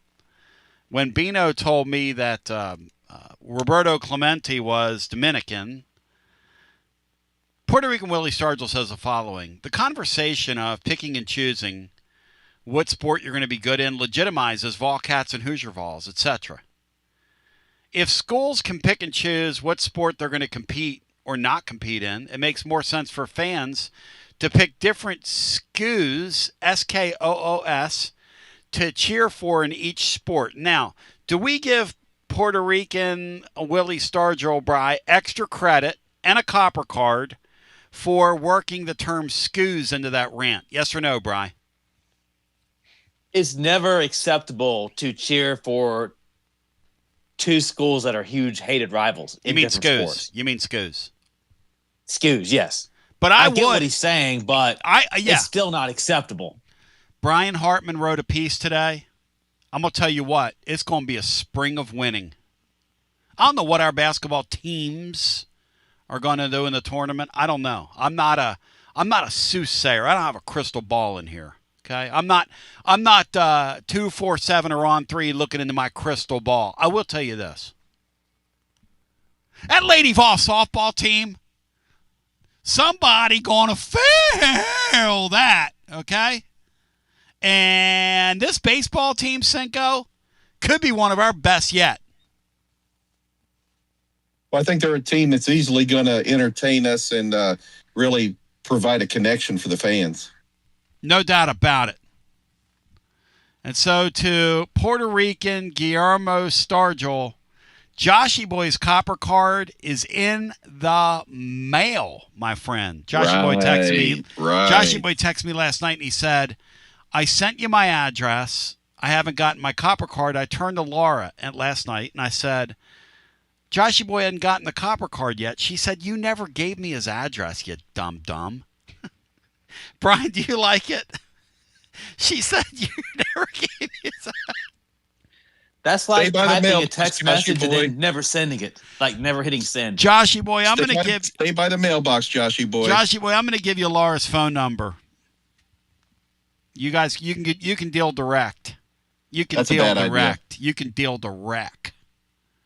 All right, we're going to go right to the phones at 865-200-5402. It is your Basilio show on a Wednesday. And get well soon to my man Matt Dixon. Matt Dixon, I love you. I appreciate you. I appreciate your efforts. And please get well, my man, if you're out there listening. Matt yesterday, here's how tough this guy is. Okay, let me brag on Matt for a second. He left yesterday's show right to the emergency room. He was in such pain while he was doing yesterday's show. He was having like a back issue. They thought he had kidney stones. Thank God he doesn't. But he's got like a sciatica back issue thing. which I went through last summer, and it's totally debilitating. It's awful. I don't wish it on my worst enemy. Shout out to Zach Lawson, who's gone through a back thing as well. Vandy Joe's been through it. A lot of people have been through it. It's humbling is what it is. It is a humbling thing to go through, living in this world. Because when you're laying on the floor and you can't get off of it, it's pretty humbling. Let's go to the phones. So shout out to you, Matt Dixon, rather. You played in pain. Maury Hanks is going to be on the post game tonight with us on Garza Law Tennessee Basketball Overtime. Maury Hanks, a multi-year NBA scout, runs his own basketball company called Global Sports. Tennessee's played in his tournament before. I believe, Brian, didn't Doug and Jaxie come off the floor one night and high-five one of our players after making a shot? Brian, yeah, that was Lamonte Turner who beat, I think, Virginia Commonwealth at the buzzer that year. Let's go. Right before COVID hit. Let's go, and Doug Maury and Jackson, Hanks. you could see him Doug down and there. Jackson, he lost his mind. Yeah. He was there and it was beautiful. And he had like his orange and white getup. I think he had like his long underwear thing that he wears, that getup he wears sometimes to football. Didn't he have that on? And his bald head was shining like the sun in the middle of the day. No, it was awesome. Doug and Jackson, you inspired me to shave my head, man. You are one sexy bald man, if I can say that in mixed company here. You're looking good, my man. You're looking good.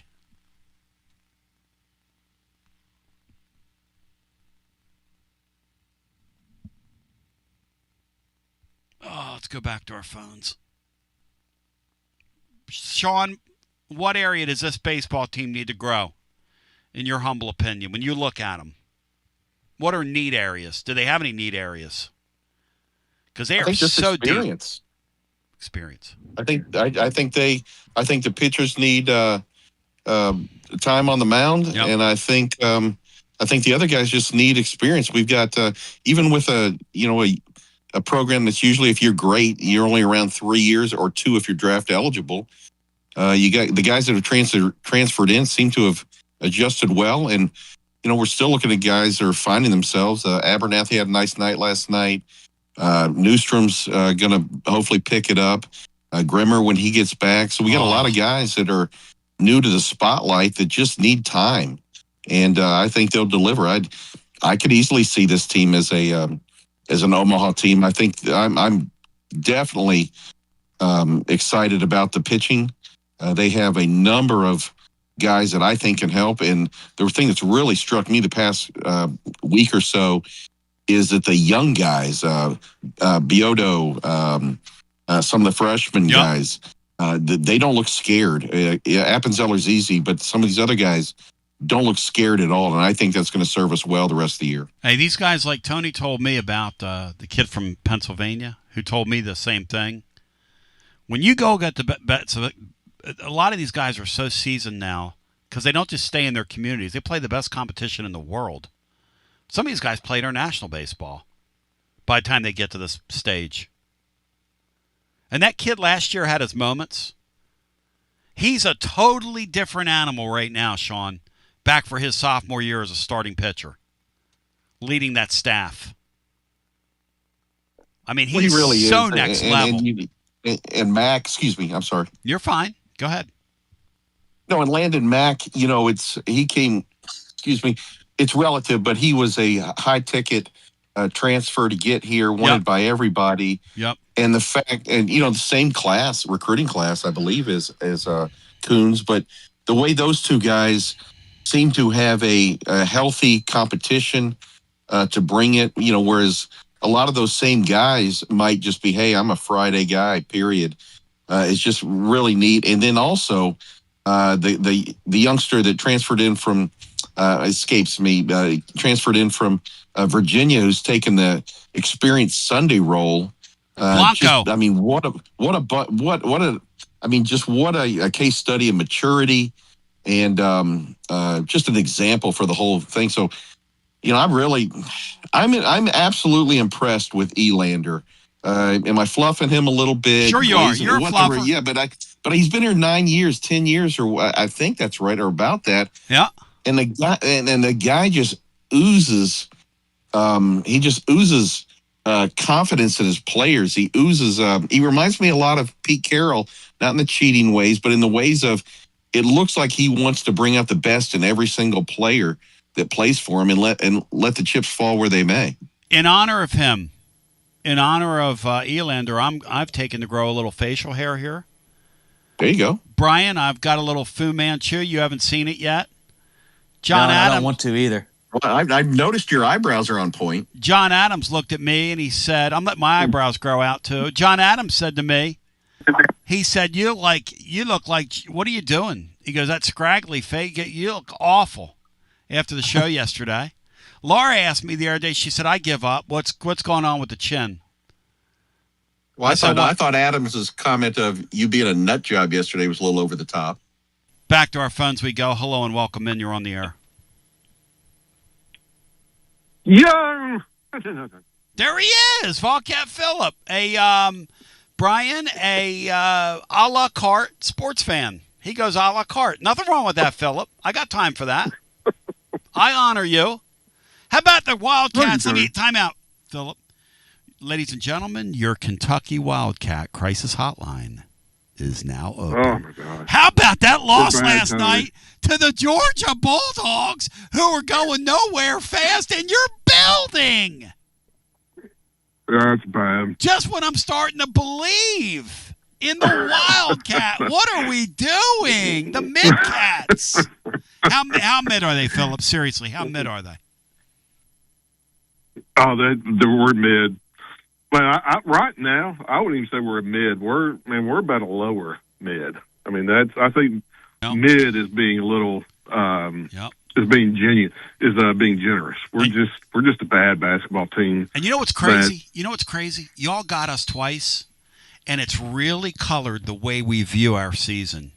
You guys have really effed our season up in the eyes of our fan base. You were talking about this week, and here's what my take is when you're talking about, if you should do the show after the Garza show. I think with all college sports, the fans have been priced out. The kids are getting paid. The coaches they're getting paid millions, not just getting paid. The coaches are making millions. I think college sports, they've done this to themselves where the fans are no longer going to give any loyalty whatsoever to the kids, coaches, because they're priced out. So for any sport, any team, why should you have the loyalty when you've been priced out of it? I mean, I think that has a lot to do with it. Totally agree. Mark in Columbus started ripping us for the Kim Caldwell stuff, and then he ended by saying, hey, look, you're making a lot of money, and that's a bad look, and you can't behave that way. And he's exactly right. And we're in the right to be able to say, by the way, she's got like 25 people on her staff. And I'm watching them. I watched a game last night, okay? I'm just – because I can't turn away now. She's made this Lady Vol basketball thing. She's made it real to me. Now, it's not for the right reasons, but she's made it real for me. And so I'm watching her last night, and I'm watching their team not run back. And the other team with the basketball beating them back constantly. Let me tell you something. If I was coaching that team, I would take a timeout, and I would say the next person that gets beat back on defense by the basketball when it's rebounded deep in that side of the court is going to sit over here next to me. We're not doing that anymore. But Oklahoma has a basketball team tonight, and you've seen them, where they don't get back on defense. And now we just put up with it. And fans, we're not used to this. We're, as fans, to your point, we're paying more now forever than ever before to watch this stuff. And it's like they don't respect what they're doing out there. Well, everything right now in major college sports, no matter the team, yep, it's And I think with the kids, yes, they're getting no grace right now. And when you start accepting a paycheck, yeah, that's when the grace goes away. And now you're in the real world now. Hey, how about that Kentucky team? Not that I want to dig at you here, but y'all have a wait a second here. I can say my nature. Have you ever stopped and thought about, while we're out here working for a living today, that your payroll is $21 million for that? They are paid twice as much as the basketball Vols. Twice as much. Do you have a thought on that? No, well, it's bad, Tony. But do you have a thought? And they're unwatchable. I know, but do you have a thought? Do you agree about that 8 they're unwatchable? championships? Do and how many Final Fours? Oh, listen. I love your tradition. I'm jealous of your tradition. I would love that. But you have to admit that our fan base team brings it, brah. You got to admit, Tennessee fans. Oh, yeah, no, that night it snowed. I totally agree with you. Hey, that night it snowed. Brah, who were we playing that night it snowed? Stephen Pearl and Auburn. And they suck out loud, and we had like 17,000 people in there. Yeah. I mean, you gotta say that we've got a great basketball fan base. You got to, as a Kentucky fan, you got to admit that. No, I agree with you, Tony. I agree with you 100%. And you also have to believe basketball base, they're starving for a Final Four. They've got everything else. When those mouth breathers the other night, those mouth breathers were calling my personal cell phone and attacking me. And Philip, they sent me some of the most crass, crude messages because I was calling their team mid.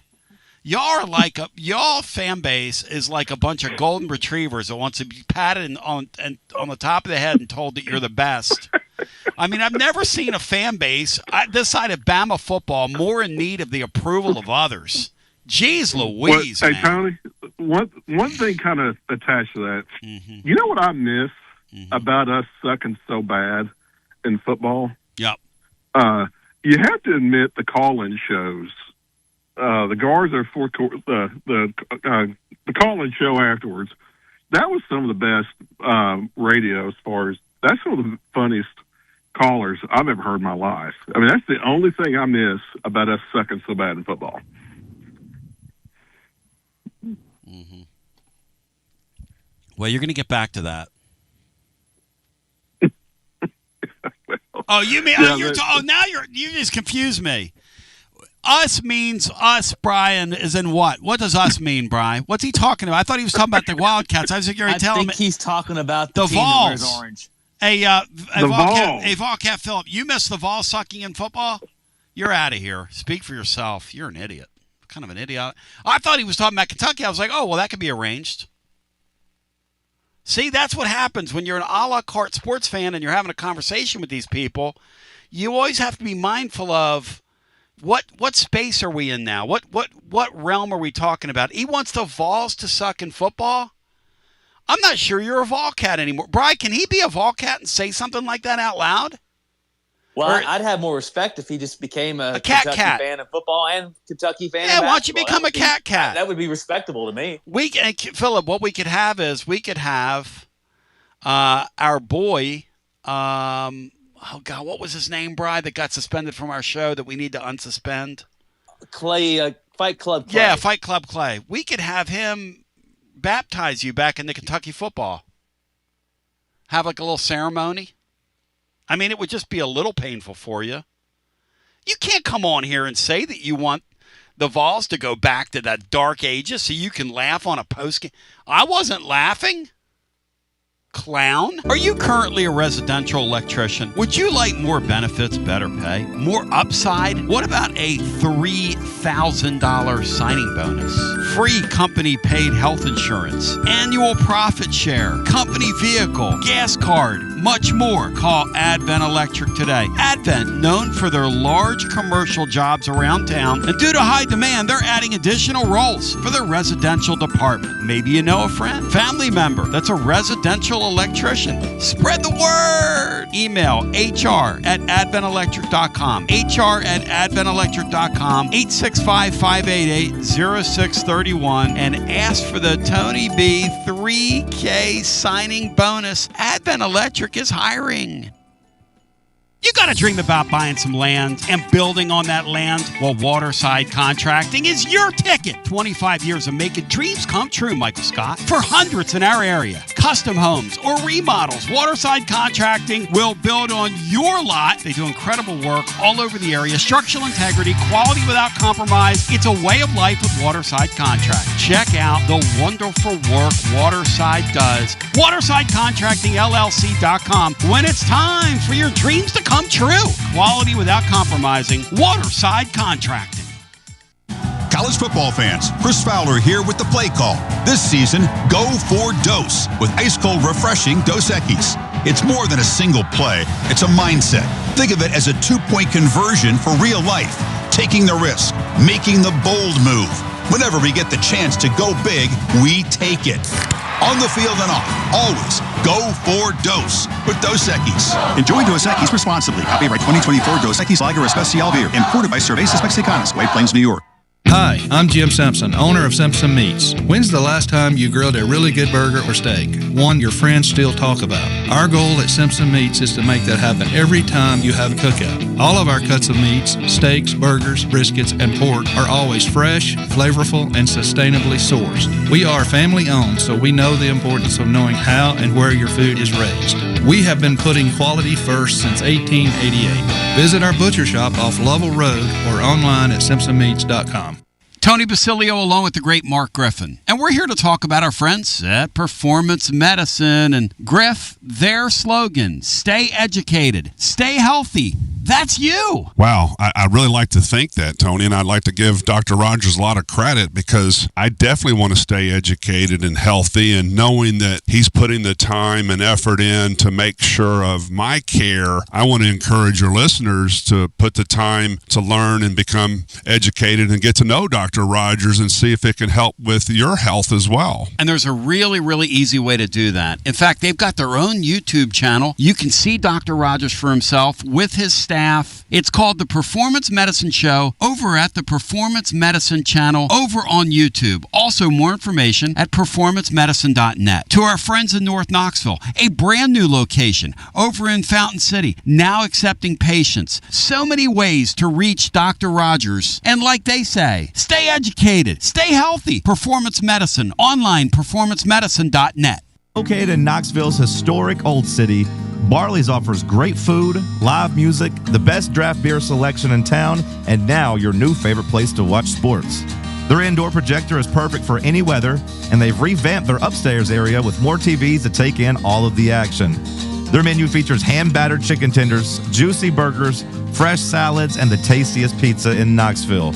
You can enjoy their happy hour drink specials daily from open until 6 p.m. Barley's Tap Room and Pizzeria. Basilio here with my buddy, Connexio Kristen.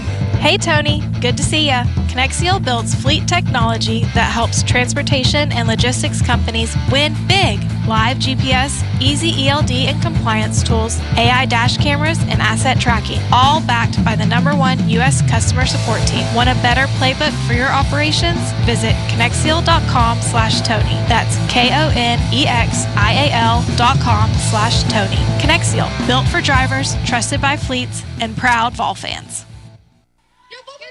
Tony Basilio here, and I got the great Chad Stockton of FC Alliance 2026. Chad, do you believe we've made it? Boys and girls teams start off the new year at big national event showcases. We got our younger kids training indoors and doing a lot of things to get better.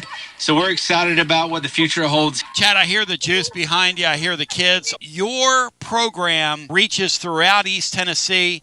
If folks want to get involved, what's the advice? We're easy to get in touch with. We offer players at all ages, all levels, all experience. We have a program for all of our kids that we have, and we're excited for anyone to join us. And even some Lady Vols as well. Several college players all over the country, yes? Absolutely. We had a lot of girls that we were able to watch play in the NCAA tournament. A lot of our former players made big runs through the tournament. We're so excited for them. Growing the beautiful game. In this, the year of the World Cup in North America, celebrate the beautiful game. Get your child involved. FCAllianceKnox.org. That's FCAllianceKnox.org. And Chad, thank you, man. Keep growing the beautiful game. Absolutely, Tony, and thank you very much. Preparing food for a big gathering can really take it out of you. That's why you need to call Calhoun's and check out their selection of party platters. Whether you're hosting a party for the big game, a reunion, or just an everyday gathering, a Calhoun's party platter is next level. Choose from Calhoun's always excellent chicken tenders, fly with Calhoun's wings, or boneless wings with a variety of dipping sauces, award-winning next-level melt-in-your-mouth barbecue ribs, or delicious spinach artichoke dip, or get one of each. Plus, if you're doing burgers or sandwiches, Calhoun's has lots of side dishes like spinach Maria, baked cinnamon apples, Smoky Mountain baked beans, or creamy coleslaw. Available in pints, quarts, and gallons. And to finish things off, pick up one of Calhoun's great desserts to go, including homemade cheesecake or key lime pie. Calhoun's, simply your go-to party headquarters. With 9 locations all over East Tennessee, you can order online and just pick it up. Calhoun's, one of the Copper Cellar family of restaurants, along with Chesapeake's, Copper Cellar, Corner 16, Cherokee Grill, and Smoky Mountain Brewery. Eat local, eat good. From the sunrise over the Smokies to the Saturday cheers at Neyland Stadium, Knoxville isn't just where we live, it's home. But let's be honest, finding your perfect spot in a hot market can feel like a full-time job. Whether you're looking for a Craftsman in 4th and Gill, a family home in Farragut, or a view in South Knox, the market moves fast. You need more than a listing. You need an edge. And that's where I come in, Jennifer Morris with Keller Williams Realty. And I specialize in helping Knoxville buyers win. I don't just find houses, I find the right fit for your budget and your lifestyle. Ready to unlock your front door? Visit nextmovesmokymountains.com or call me at 865-694-5904. That's nextmovesmokymountains.com. And as always, go Vols. There's very little doubt, and thank you, Jennifer, that we're heading for a overtime segment for the ages. But I'll tell you this, it's not going to be a long one. And the reason it's not going to be a long one is we're on the night. And the great Maury Hanks will be with us tonight. And Matt Dixon, get better. I can't call you Matt Diskin now. What's going on with your back? As somebody had pointed out earlier in the blog. Or the blog, on YouTube. The blog is the blog. The blog is up today. We got great stuff in the blog today for you. Young Aaron in Morristown writes a really nice piece for us each week. And he wrote something great today about how sometimes winning just, it just kind of isn't enough. And he talks about this Tennessee basketball team and how we all are just having not we all, but a lot of people are having trouble sort of identifying with them, even though they're winning at a really high clip. And I think it's an interesting thing. I'm hoping tonight for a big win, and I'm hoping for a positive, fun post-game show. And maybe having Mo on there tonight, we can mix it up a little bit and have some fun with each other. But we have a lot to talk about, so I'm very much enjoying today's program. I hope you are as well. And Cinco's been, in my opinion, on point today.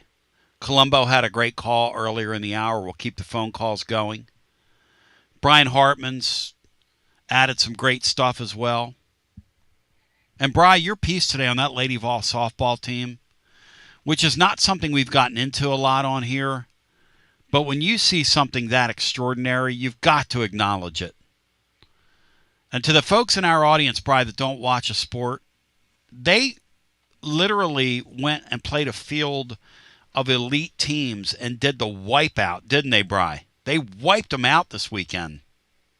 Yeah, they played 6 ranked teams, 3 of them in the top 10 and another one at 11. And I don't think they had one close game. They run ruled a couple of them. They had 1 no-hitter, and that wasn't even from Pickens. They had 2 one-hitters. I mean, they've loaded and up. They've their loaded offense up. is just they've out-homered their opponents, I think, 13-1 or some crazy stat like that. I'll tell you what we talk about. Rick Barnes deserves to go to a Final Four, no doubt about it.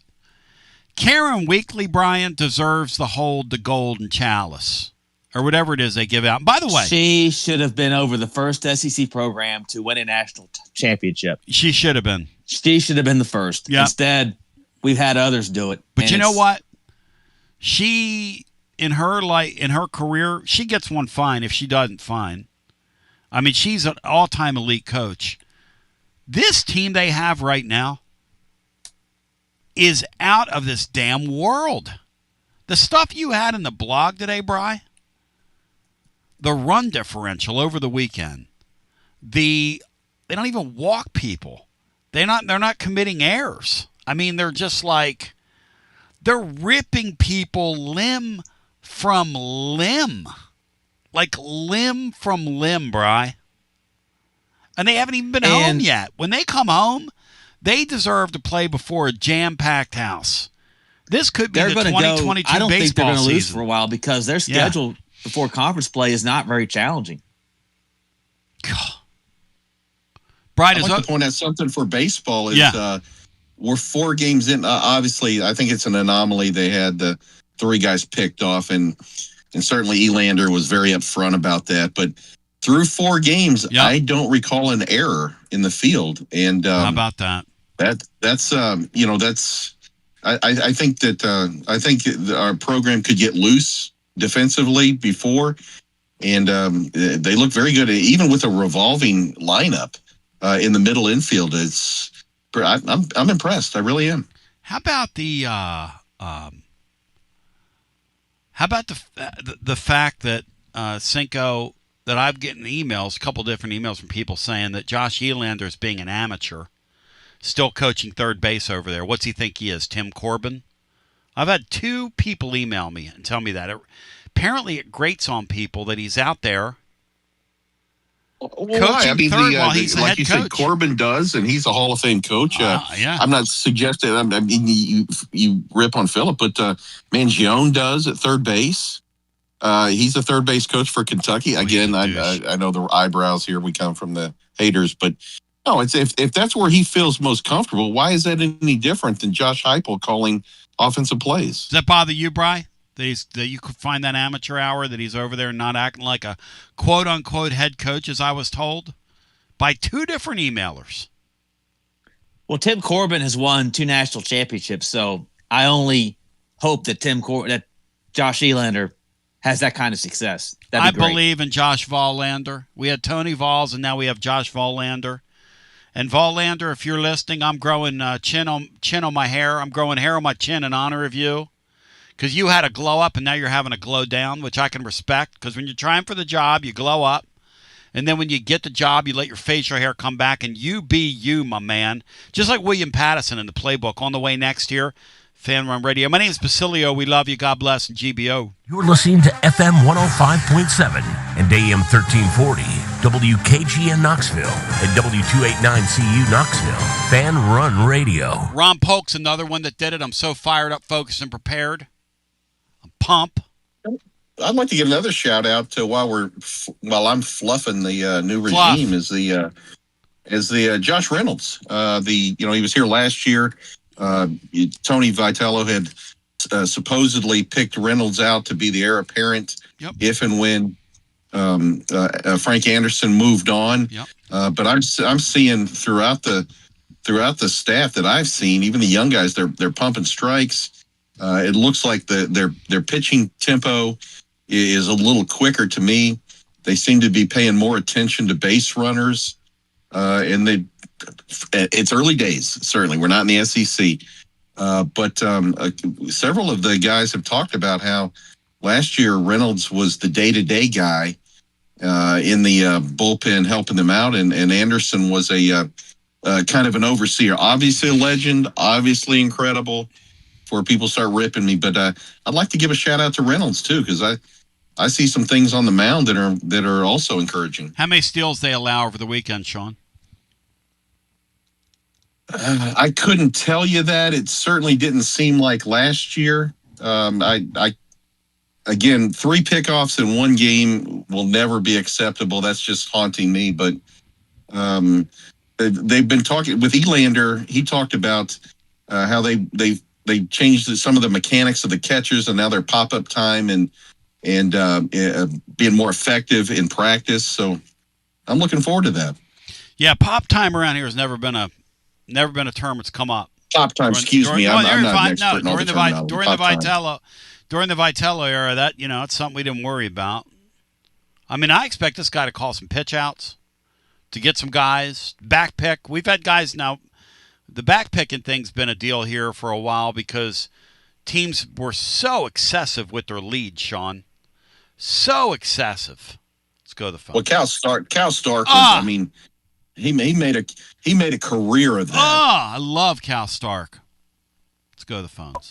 Hi, you're on the air. All right, thank you. Yeah, hi, you're on the air. Try this again. Hey, welcome in. You're on the air. Can you hear me now, Tony? Yeah, I can hear you. Go right ahead. All right, thank you, sir.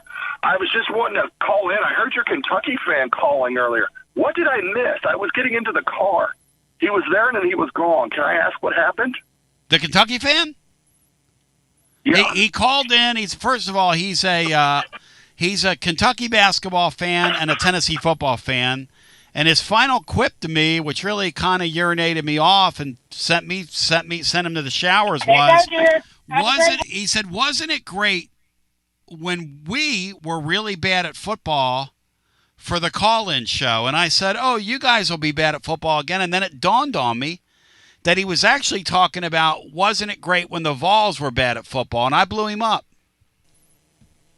Well, as a Missouri Tiger person, I can tell that guy, we're better at football than Kentucky, and you guys do better than them. So what was the point? Mm-hmm. Did he just want to hear his own voice? Does Volcat Phillip want to hear his own voice, Bri? Could he be guilty of that? Because I like the sound of my own voice, by the way.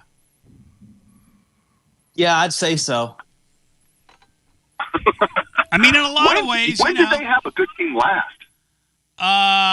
He's talking about Tennessee football, though. See, he's a Volcat. So that's what confused you and me. Because what do you think of these a la carte sports fans? Like, if you were to wake up tomorrow and go, you know what, I like Basilio. Since we don't try at baseball at Missouri, I'm just going to take and start cheering for the Tennessee baseball team. I mean, could you do that? That'd be so unnatural. Who does that? Who wakes up and says, yeah, I'm just going to be a Volcat?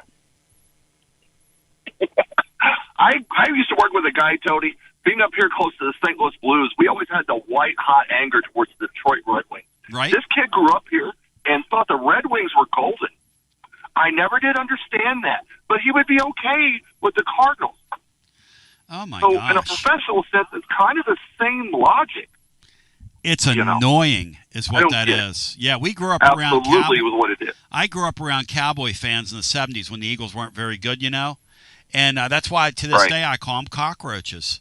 Because the truth about Cowboy fans is once they start losing, they take all that stuff they wear, all their cowboy gear, and they put it right back in those plastic containers for another football season until Jerry Jones gets them all riled up again. And then about 6 weeks into the year, it's time to put all your shit away. Shout out to the Cowboy fans. Shout out Cowboy Nation. You are a boy band. You exist to sell merchandise and nothing else. And you're a fake and fraud football franchise. Shout out. Here's the sad thing about Jerry Jones up here. It's well known in the St. Louis media that Jones did whatever he could to keep the Rams from staying in St. Louis. And there was a comment made at the time that he wanted more of a team in San Antonio, Texas than he did here. So we talked last week. That's why a lot of people turn on the NFL around here. And now, on the other side of the state, Kansas City, the Chiefs are moving to Kansas, which if you live in the metro, that's nothing. But if you're driving from eastern Missouri there, you got to drive another hour into Kansas and then pay a toll road on top of all that. You just keep going. Are the Royals moving to Kansas too? Here's what I keep hearing. And I got a friend who does sports media. I think they're staying in Harry S. Truman. All right, go ahead. What are you hearing? Are they saying? Well, here's what I'm hearing, Tony. I keep hearing there is a bunch of the minority ownership Yes. that doesn't want the team to leave, but Nashville is circling on them, on that ownership. It sounds to me like they're going to be in Nashville by the time it's all said and done. I hope not, because if you take out your sports fandom, anytime you lose a team in any state, that hurts the economy. Yep. Good or bad. Yep. That's not good for anybody. And for Nashville to get it, by that logic, why can't Montreal, Quebec have another team? Why can't Portland have another team? You see what I'm saying? They're just, why go there? Your thoughts? No, I 1,000% agree with you. Look, I think it's a sad, sad thing in professional sports when billionaire owners fleece local citizens into footing the bill for these palaces that they now play in. They don't play in stadiums anymore. These are palaces. These aren't functional major league stadiums, if you think about it. They are monuments to these owners, funded in some part by public money. If you want to you're a billionaire and you want to build yourself an opulent stadium, go for it. You don't need working people's money. You don't need money that could go to schools. You don't need money that could go to roads. You don't need money that could help pay for folks that can't help themselves with their health care and that sort of thing, that are on states' rolls. You don't need it. So why are we doing it? And then 25 years down the road, 20 years down the road, when it's time for a new cycle and it's time to hijack the community again, we're just going to move somewhere else. Think about an NFL owner or a Major League Baseball owner talking about moving all the money they're swimming in. Like the Pittsburgh Pirates make so much money off the TV deal. Why would they move? They don't put a competitive team on the field either. So, I don't understand the finances of all this stuff, but screw every single one of them. The hell with them. Though, Tony, here's the thing. Here in St. Louis especially, they have really lost a lot of faith in the Cardinal franchise. They created what was called Ballpark Village. Most cities have it now. You develop the area around. Sure, That's yeah. normal. Yep. But they made 16-fold off the original cost of the team. The guy's made enough money, and he's like 86 years old. Bill DeWitt's the guy's name. Just thought of his name. Wouldn't it be nice to just be like, hey, I'm going to give Knoxville a 40,000-seat baseball stadium, and I can buy it, but oh, wait, I'm too greedy to do it. So I'm just going to make everybody else pay for it. That's the deal. I don't understand the logic either. No, that's the deal. Yeah, I just don't get it at all. And I appreciate you. Look, in Nashville, good talking to you. Nashville's going to use their stadium, obviously, for big events. Oh, I get that. And you can say, hey, well, it's going to come out in the wash down there. Nashville's a destination city. I kind of get what they're doing because I can promise you this. They didn't build that for their NFL franchise. Because their NFL franchise, how do I put this to you? If you woke up tomorrow, okay, and the Titans got just, a storm hit the NFL and they got washed into the ocean, and it's like they didn't exist, who would miss them, Sean? Would we even know they're gone? Would we even know they're gone, Sean, if the Titans cease to exist? No, I think didn't they unveil a logo and there was no new logo and there's no talk about it? Mm-hmm. Bri, what'd you think of their new logo, the baby blue? What'd you think of it, Bri? Looks like the old Houston Oiler. I used to love those uniforms with Pastorini and Billy White shoes. Did you hear what the NFL did to the Houston University of Houston when they were playing with that color scheme, Bri? They went out and played a few games in that color scheme, the old Oiler Titans color scheme. They got a cease and desist from the NFL.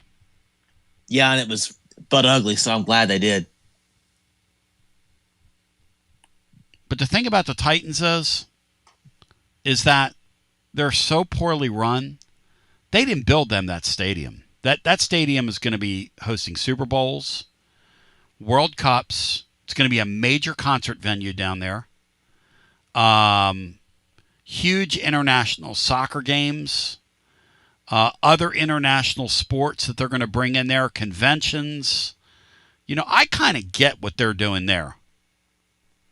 Some of these things, Jimmy Haslam Stadium, okay, in Cleveland. Who in the hell is going to go to Cleveland? Think about Nashville and what Nashville's doing and how it's a destination city. And look, I'm not here to poo-poo on Cleveland. They're good folks up there. Good people. You going to take a vacation to hey, honey, let's go to Cleveland. One of the great studio guitarists of all times from Cleveland, Tom Bukovac. But Tony, did you see the other day they on social media someone came out with the projected Cleveland Browns draft upcoming? They had the Browns drafting quarterbacks in all 8 rounds. By the way, shout out Todd Sharp of Cleveland, Ohio as well, who's now with Nashville Amplifier in Nashville. He could be the man. But we'll go to the phones at 865-200-5402.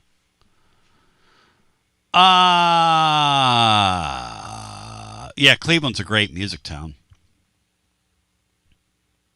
The Rock and Roll Hall of Fame's there. I'm not a big Rock and Roll Hall of Fame guy because I don't think you can quantify music. I don't think it's like you have a bubble gum card and you go, Yeah, you got to buy your way into that thing. Jan Wenner likes me. I get to be in the Hall of Fame. Jan Wenner doesn't like me. I don't get acknowledged, till I'm like half dead. I don't think we could take music and go, yeah, you're a Hall of Fame. I mean, what are we doing? Like baseball player, you go out there and compete. You have your 500 home runs or close to it.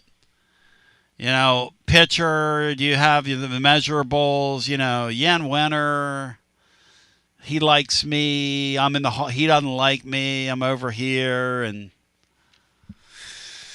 let's go to the phones. Oh, man. What about Joey? I don't know if you mentioned this, Joey Aguilar going to the Combine. Joey Ags, what do you think? Why not? Why wouldn't he go there and throw? I would. I guess to just hedge his bets there. Sure. It's probably a good idea. Sure. Hey, there are people now, covering the beat that think this thing's they thought it was an 80-20 proposition. They think it's like a 50-50 proposition now. Go into court, who knows? I'm of the belief that you're still playing home games, and what's the harm in letting the guy play? Till I see otherwise. Now, you get in the federal court, you aren't going to win those cases. But in this thing, I would bet on him. Let's put it that way. I'm betting on U.S. hockey this afternoon, Bri, against Sweden. Will you be watching a quarterfinal matchup this afternoon, Bri, in the afternoon face-off? Is that going to be on your dial, Bri, yes or no? It wasn't until you mentioned it. Bri, why would the NHL pause their season and jam all their games one on top of the other if sportsmen like you aren't going to take the time to look at it? Exactly why did the NHL do that? I'm just asking as a fan of hockey because you're not going to look at it. They're counting on people like you looking at it. I turn it on, the stations that the Olympics is on, and they got something else on there. So I never know if it's going to be on or not. Let's go to the phones. Get as many people in here as humanly possible. It's unbelievable, Andy. My friends at VIP Play want to remind you, you bet $20. I got the U.S. today over Sweden.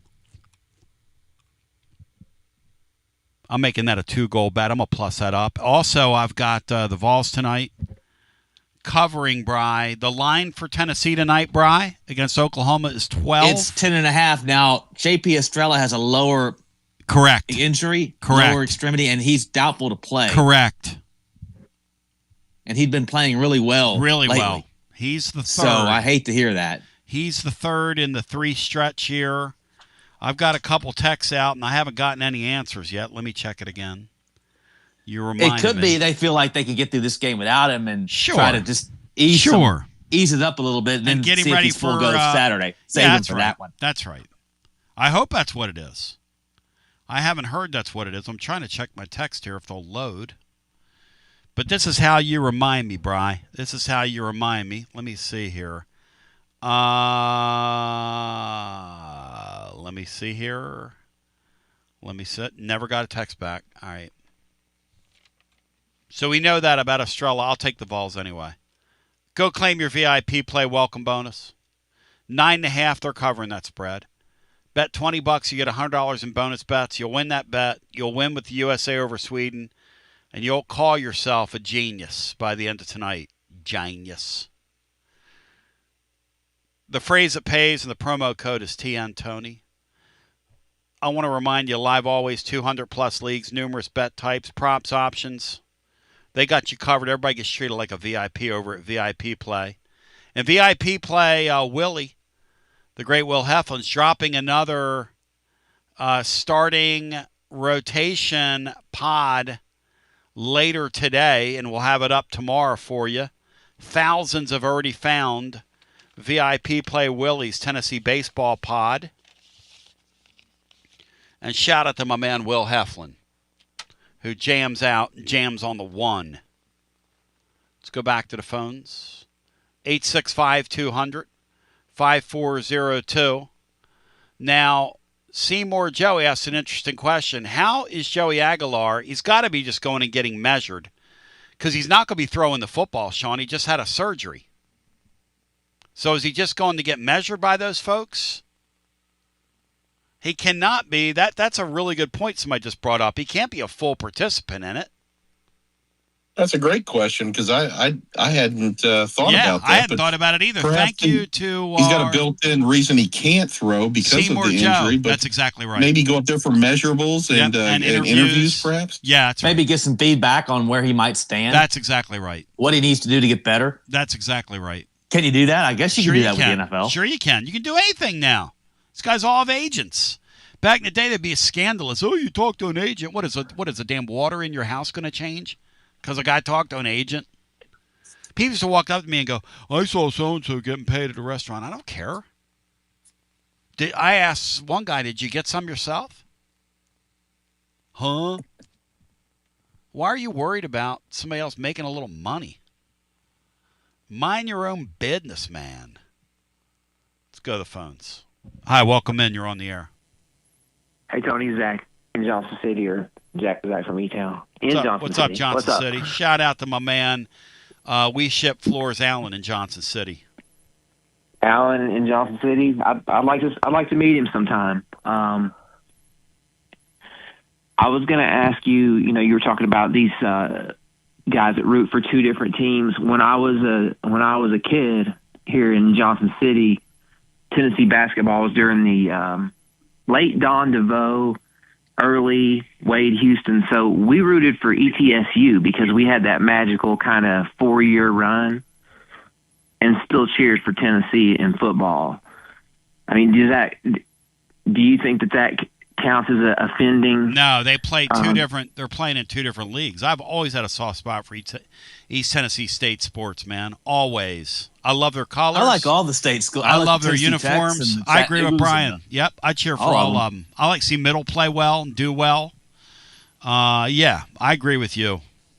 When East Tennessee State lost, and you're probably too young to remember this, but when they lost when I was in school in '88, they had Oklahoma. No, ironically enough, they had Oklahoma on the ropes, and I think Les Robinson was the coach and they let them up. Damn it, they let them up. Major Gear and those guys, and Mr. Jennings and Mr. Calvin Jennings, Crawford, Greg Dennis. Yeah. Greg Dennis. I love that team. I loved that team.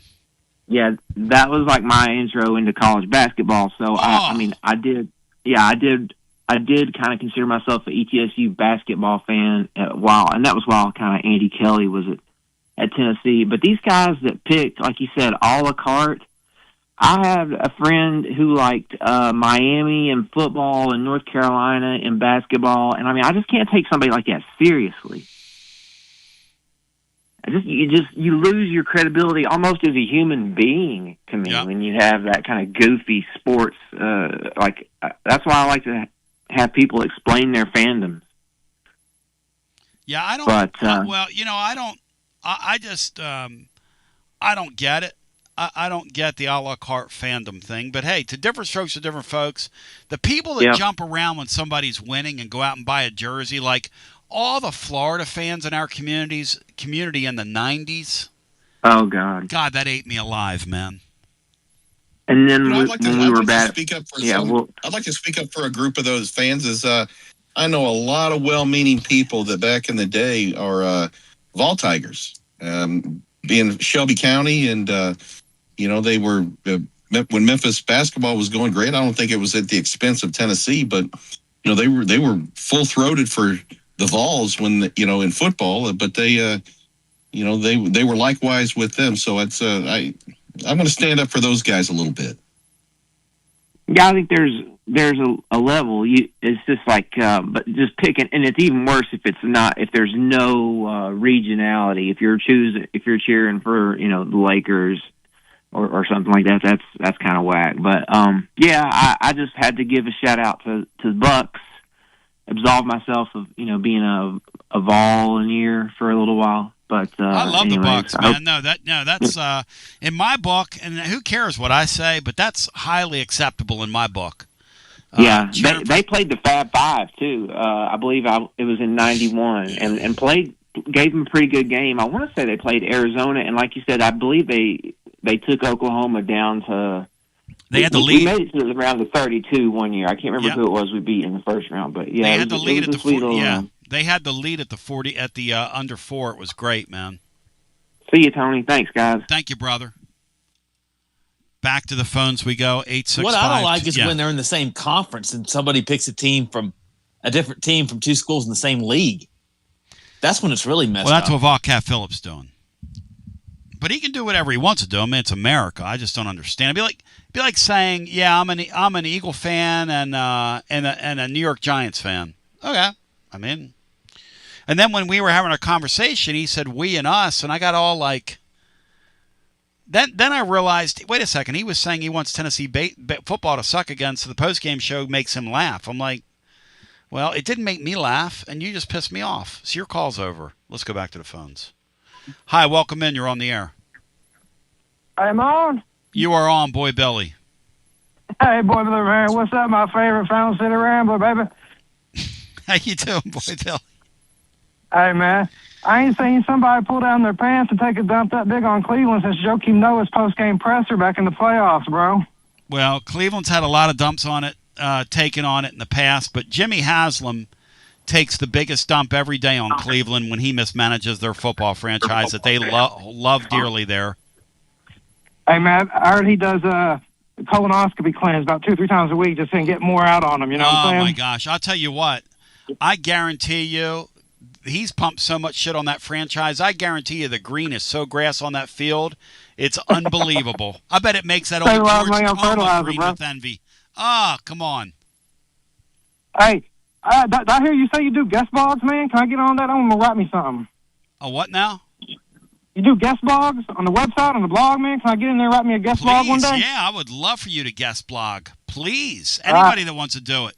commonfan@gmail.com. Send me your work. I'll get you on there. Boy Billy from Harriman, I would love to have you guest blog. Man, hey, I heard you talking. You was talking about the spring sports and domination we got coming our way, man. But you didn't even mention the track team right now. Over there, Dwayne Ross, he got the number 1 and the number 2 sprinter in the NCAA in the 60. They got 4 guys on that team that might go sub-10, bro. They might get that. They might get that 4x1 record this year. Where are they? Where is the whole track program overall? I don't. Not good. It's bad. It's bad. But they have some individual talent there, is what you're saying.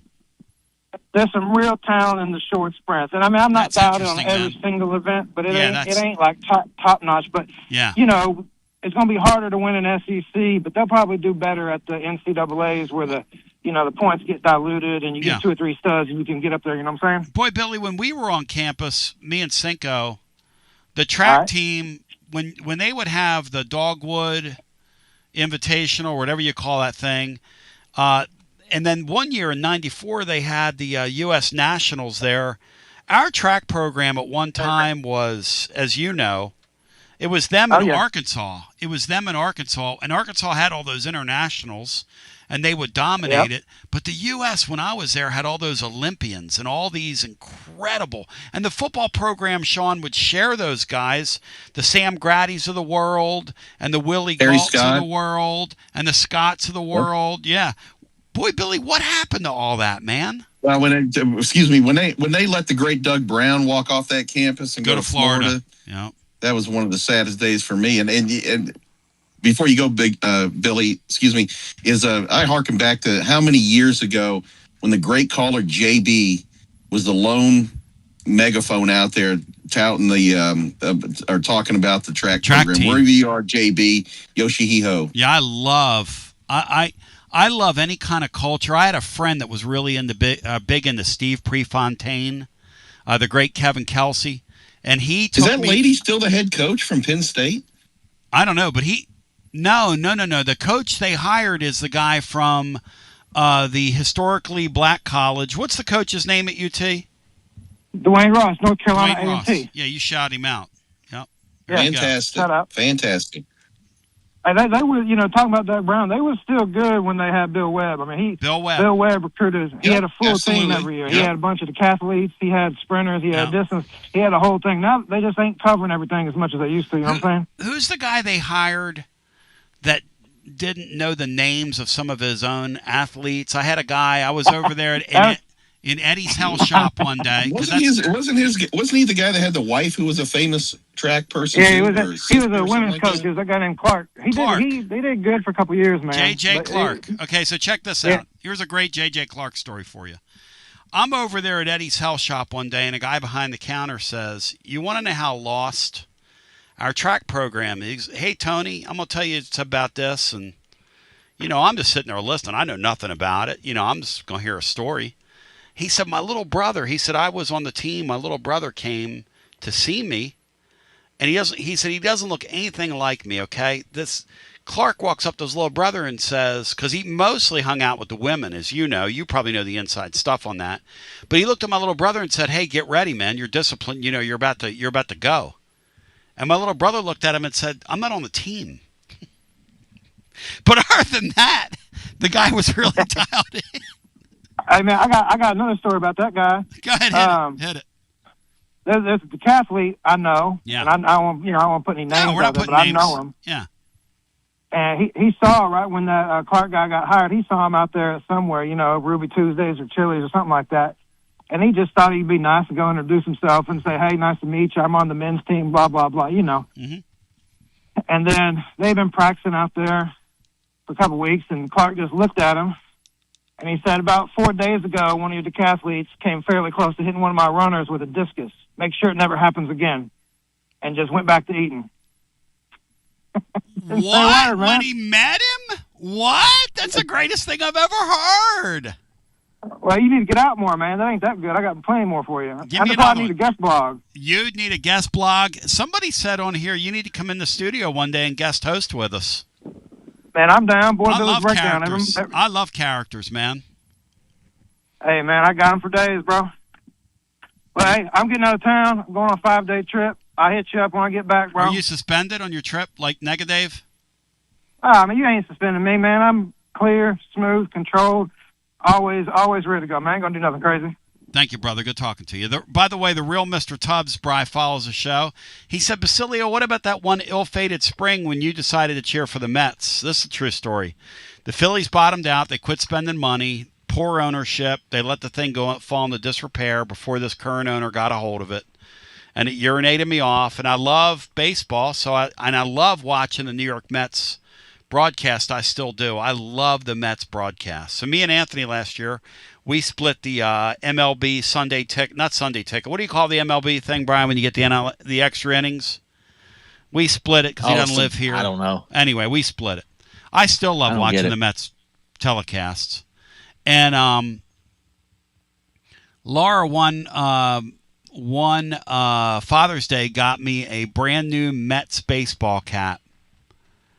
And I really was going to follow through with it. I really was. And I put the hat on, looked at myself in the mirror.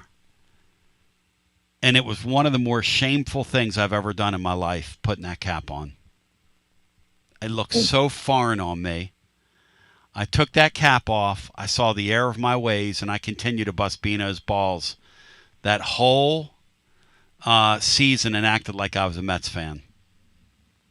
It's always better to repent, Tony B. I just couldn't do it. Just like today on the air, when Columbo brought the thing up about the Lady Vols and the thing with Tony. The one thing I regret is linking, even though it was true, what I was reporting, and it was a point of contention for Tony. I could have just said it all and said, if I had a chance to do it over again, I would have said Tony has a terrible relationship with the athletic director who's never even tried to cultivate a relationship with him. But you know what? That's how the athletic director is. That's who he is. That's how he operates. That's how he rolls. He raises a lot of money. That's literally all he cares about. And he's almost sped with it. But that's all right. He's doing him. We're doing us. Like I said before about Danny White, Danny White's a guy that would listen to the show and he wouldn't understand it for 5 seconds. Because he doesn't care. He doesn't care about fans. During that time when you could have done that, you were getting bombarded by Danny White fluffers. That's okay. Who were just absolutely just shooting you down in every situation. Oh, well, you're talking about the chat boards. I understand it. I don't pay attention to chat boards though, so I don't worry about, like, here's my thing with chat boards. My thing is I don't read chat boards. I get my say. So you can have yours. That's always been my, spell my name properly. I know you're out there listening. I know you're out there somewhere, Justin Hayward, Moody Blues, which ain't a bad jam. It's kind of pop Moody Blues, but it's not bad. It's not like the early 70s stuff, but, it's still okay. The early 70s stuff, like Jackson Brown once said, how did I write all that great music? I did heavy drugs. Why don't I write all those great songs anymore? I quit doing heavy drugs. So, but we'll go to the phones. Get as many people in here as humanly possible.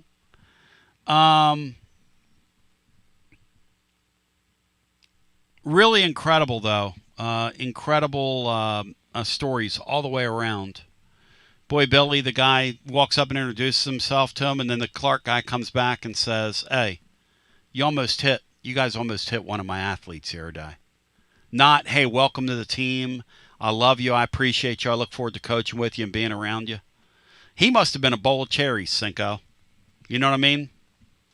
Ray of sunshine. Some of these people, you just wonder how they get to their positions. And like I said, this Kim Caldwell, Cinco, I am dialed into the Lady Vols now. I've never really been dialed into them, but they're so interesting now with her.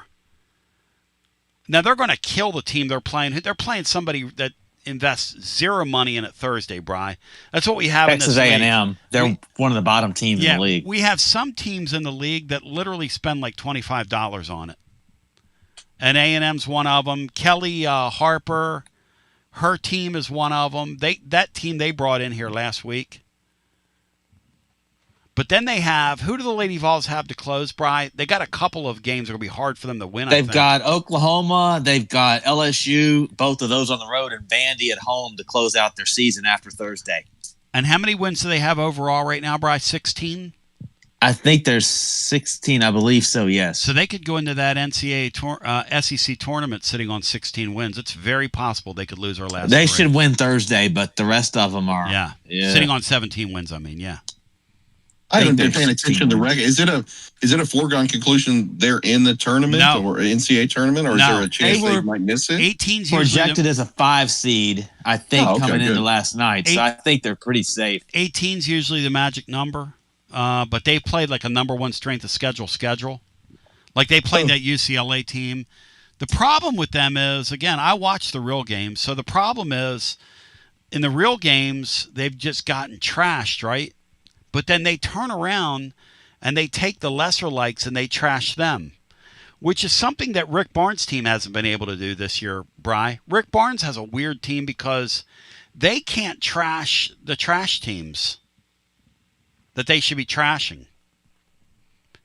Yeah, Kentucky went from mid to trash after last night. No. I mean, like when you're playing like the bye games.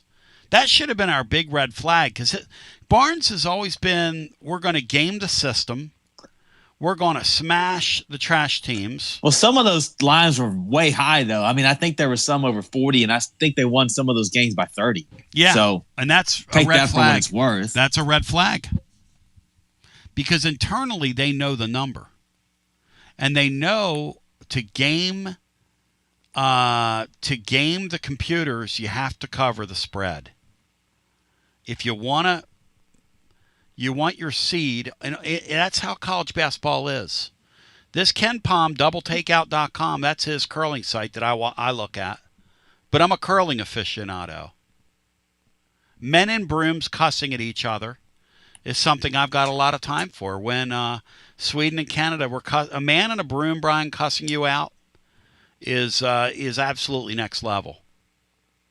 Do you agree? Yeah, kind of a cool baseball story that came across my screen was that our great alum Garrett Crochet used some of his sponsorship and has donated or arranged for all the baseball players to get some really nice dress suits, like coat and tie and when all they that go on stuff. the road. Apparently, he's been a long time endorsee of a suit company back when he was with the White Sox, and this year he wanted to give back. And obviously, he's a very wealthy man. Yes, but he arranged for that suit manufacturer to outfit the Vols. I think that's great how the VFLs give back to the current guys. That staff, and like you said, Sean, what was the thing you said about caring? What was that thing? You've had a really awesome. Well, that's debatable, but I appreciate that. No, I think there were two guys, Tegan Coons and another guy, and they just talked about how Tegan said that I just really want to win for that guy, referencing Elander. He said because he's just so he just loves the players so much, and that for people out there that want to compare, it's no comparison to Vitello, et cetera. That chapter's over. This chapter's Elander, and so I for whatever it took, I think there was a lot of Chris Burke involved in the selection of Elander, but for whatever reason, I think we got it right. Berkey wasn't going to let them make that mistake. And by the way, and he's the greatest, by the way. Listen, when you get to go to the and Burke's never going to do this, but I texted him the other day, and I thanked him for what he's done with the baseball stadium. And he needs to be on the damn left field wall. And I'll say, excuse the language, but I'm sick and tired of going over there game after game, year after year. I've been there forever and not seeing his circle with a Burke's name on there. It's time now. Berkey, Tony Vitello. I knew Tony was different when Berkey campaigned to get that job, and they gave it to Tony. And Berkey is one of the first people to congratulate Tony, and Tony was one of the first people to reach back to Tony, or reach back to Berkey, and they developed a fast friendship to the point where Tony Vols said, "Hey, Chris, I hear you've got a design in mind for this stadium one day. We're going to really win here. I want to see it." And I don't mind saying this. Burke's never going to say this.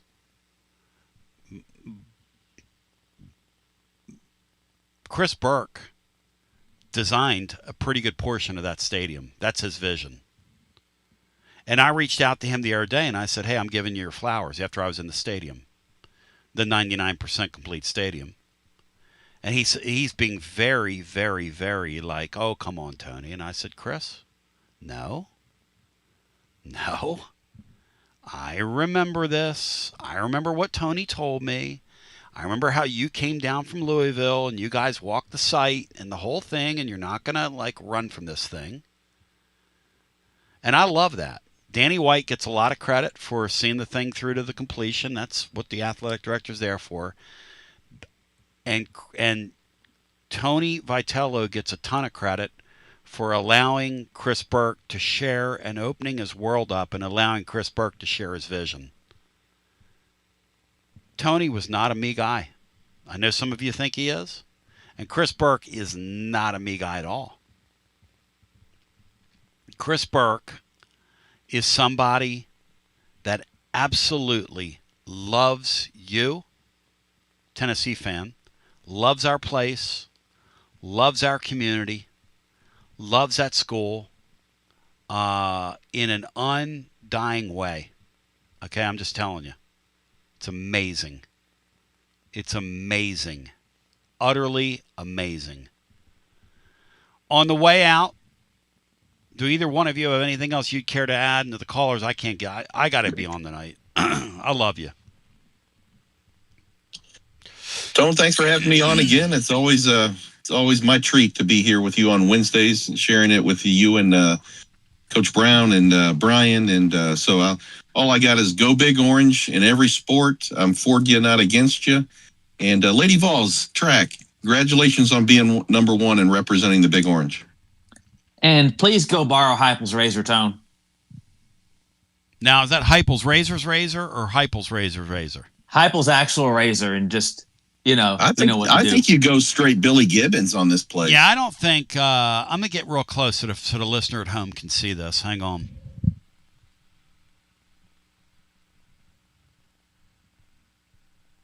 What do y'all think? That's what a do 10 y'all out of think 10, at home? brother. I love you. I appreciate you. Joshy Boy Copper Card's in the mail. Hispanic Willie Hernandez or whatever you're calling yourself. No, you're not Hispanic Willie Hernandez. What? That doesn't look bad, man. I'm looking at it right there on the YouTube on tape delay. That doesn't look bad. Shout out to everybody today, all the commenters over on YouTube. You all made me laugh today. A few of you pick the phone up and call a show tonight. I want to get some good love in here tonight. Let's get some good basketball talk after this game. God, this Oklahoma team's dreadful. We better drag them because I'm putting my money where my mouth is over at VIP Play today. We better drag them like we know what's up.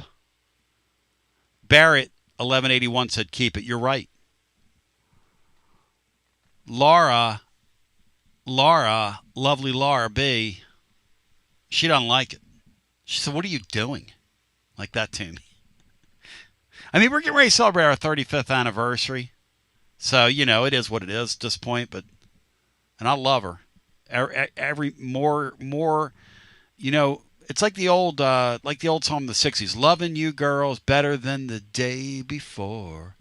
Better than, that's not the melody of the song. Let's see. That's Minnie Riperton. Something better than the day before, better than the day.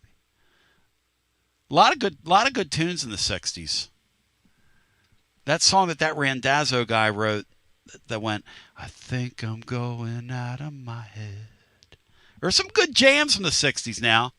Spooky's a pretty good jam. Spooky's not a bad jam by the Classics 4. Love is kind of crazy with a spooky little girl like you. Bum, bum, bum, bum, bum, bum. I think that's in D minor. Let's say. Dun, dun, dun, dun, dun, dun. I'm hearing that. Love's a little crazy with a spooky little girl like.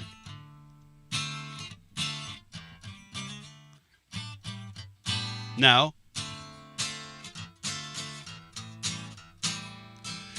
Bum, bum.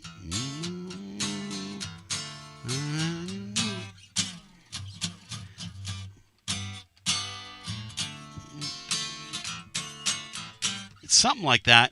It's like, does he pull into that?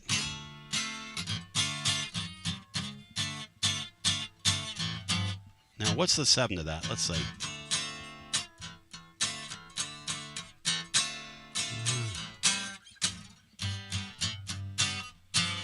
There it is. Anyway, I don't want to bore you all. But, spooky. I just had that on my mind. Love y'all. Thank you. Have a great day. Appreciate you. Peace. By the way, no Negative tonight. Negative, if you're out there listening, I know you're out there somewhere. I miss you, man. I miss you. Show's not the same without you. It's why they make salt. It's why they make pepper. It's why they make vanilla. Why they make chocolate. You... What flavor would you be, Negative?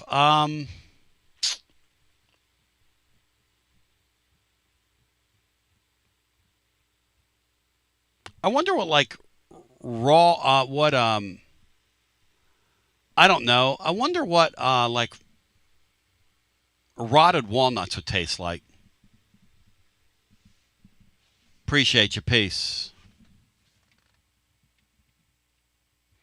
Played a little spooky there for people at the end of the podcast. Song of the day. Maybe we'll start doing a song of the day. Da na na na na na na na na na. Bum ba. That's a 7 chord. That is a minor. Another minor, major, minor, and then a 7. They go a major, then a 7. That's pretty cool. 60s stuff was good because in the 60s, those people all grew up listening to like show tunes and jazz and stuff like that. And even in the 70s, when you listen to that 70s stuff, you can hear the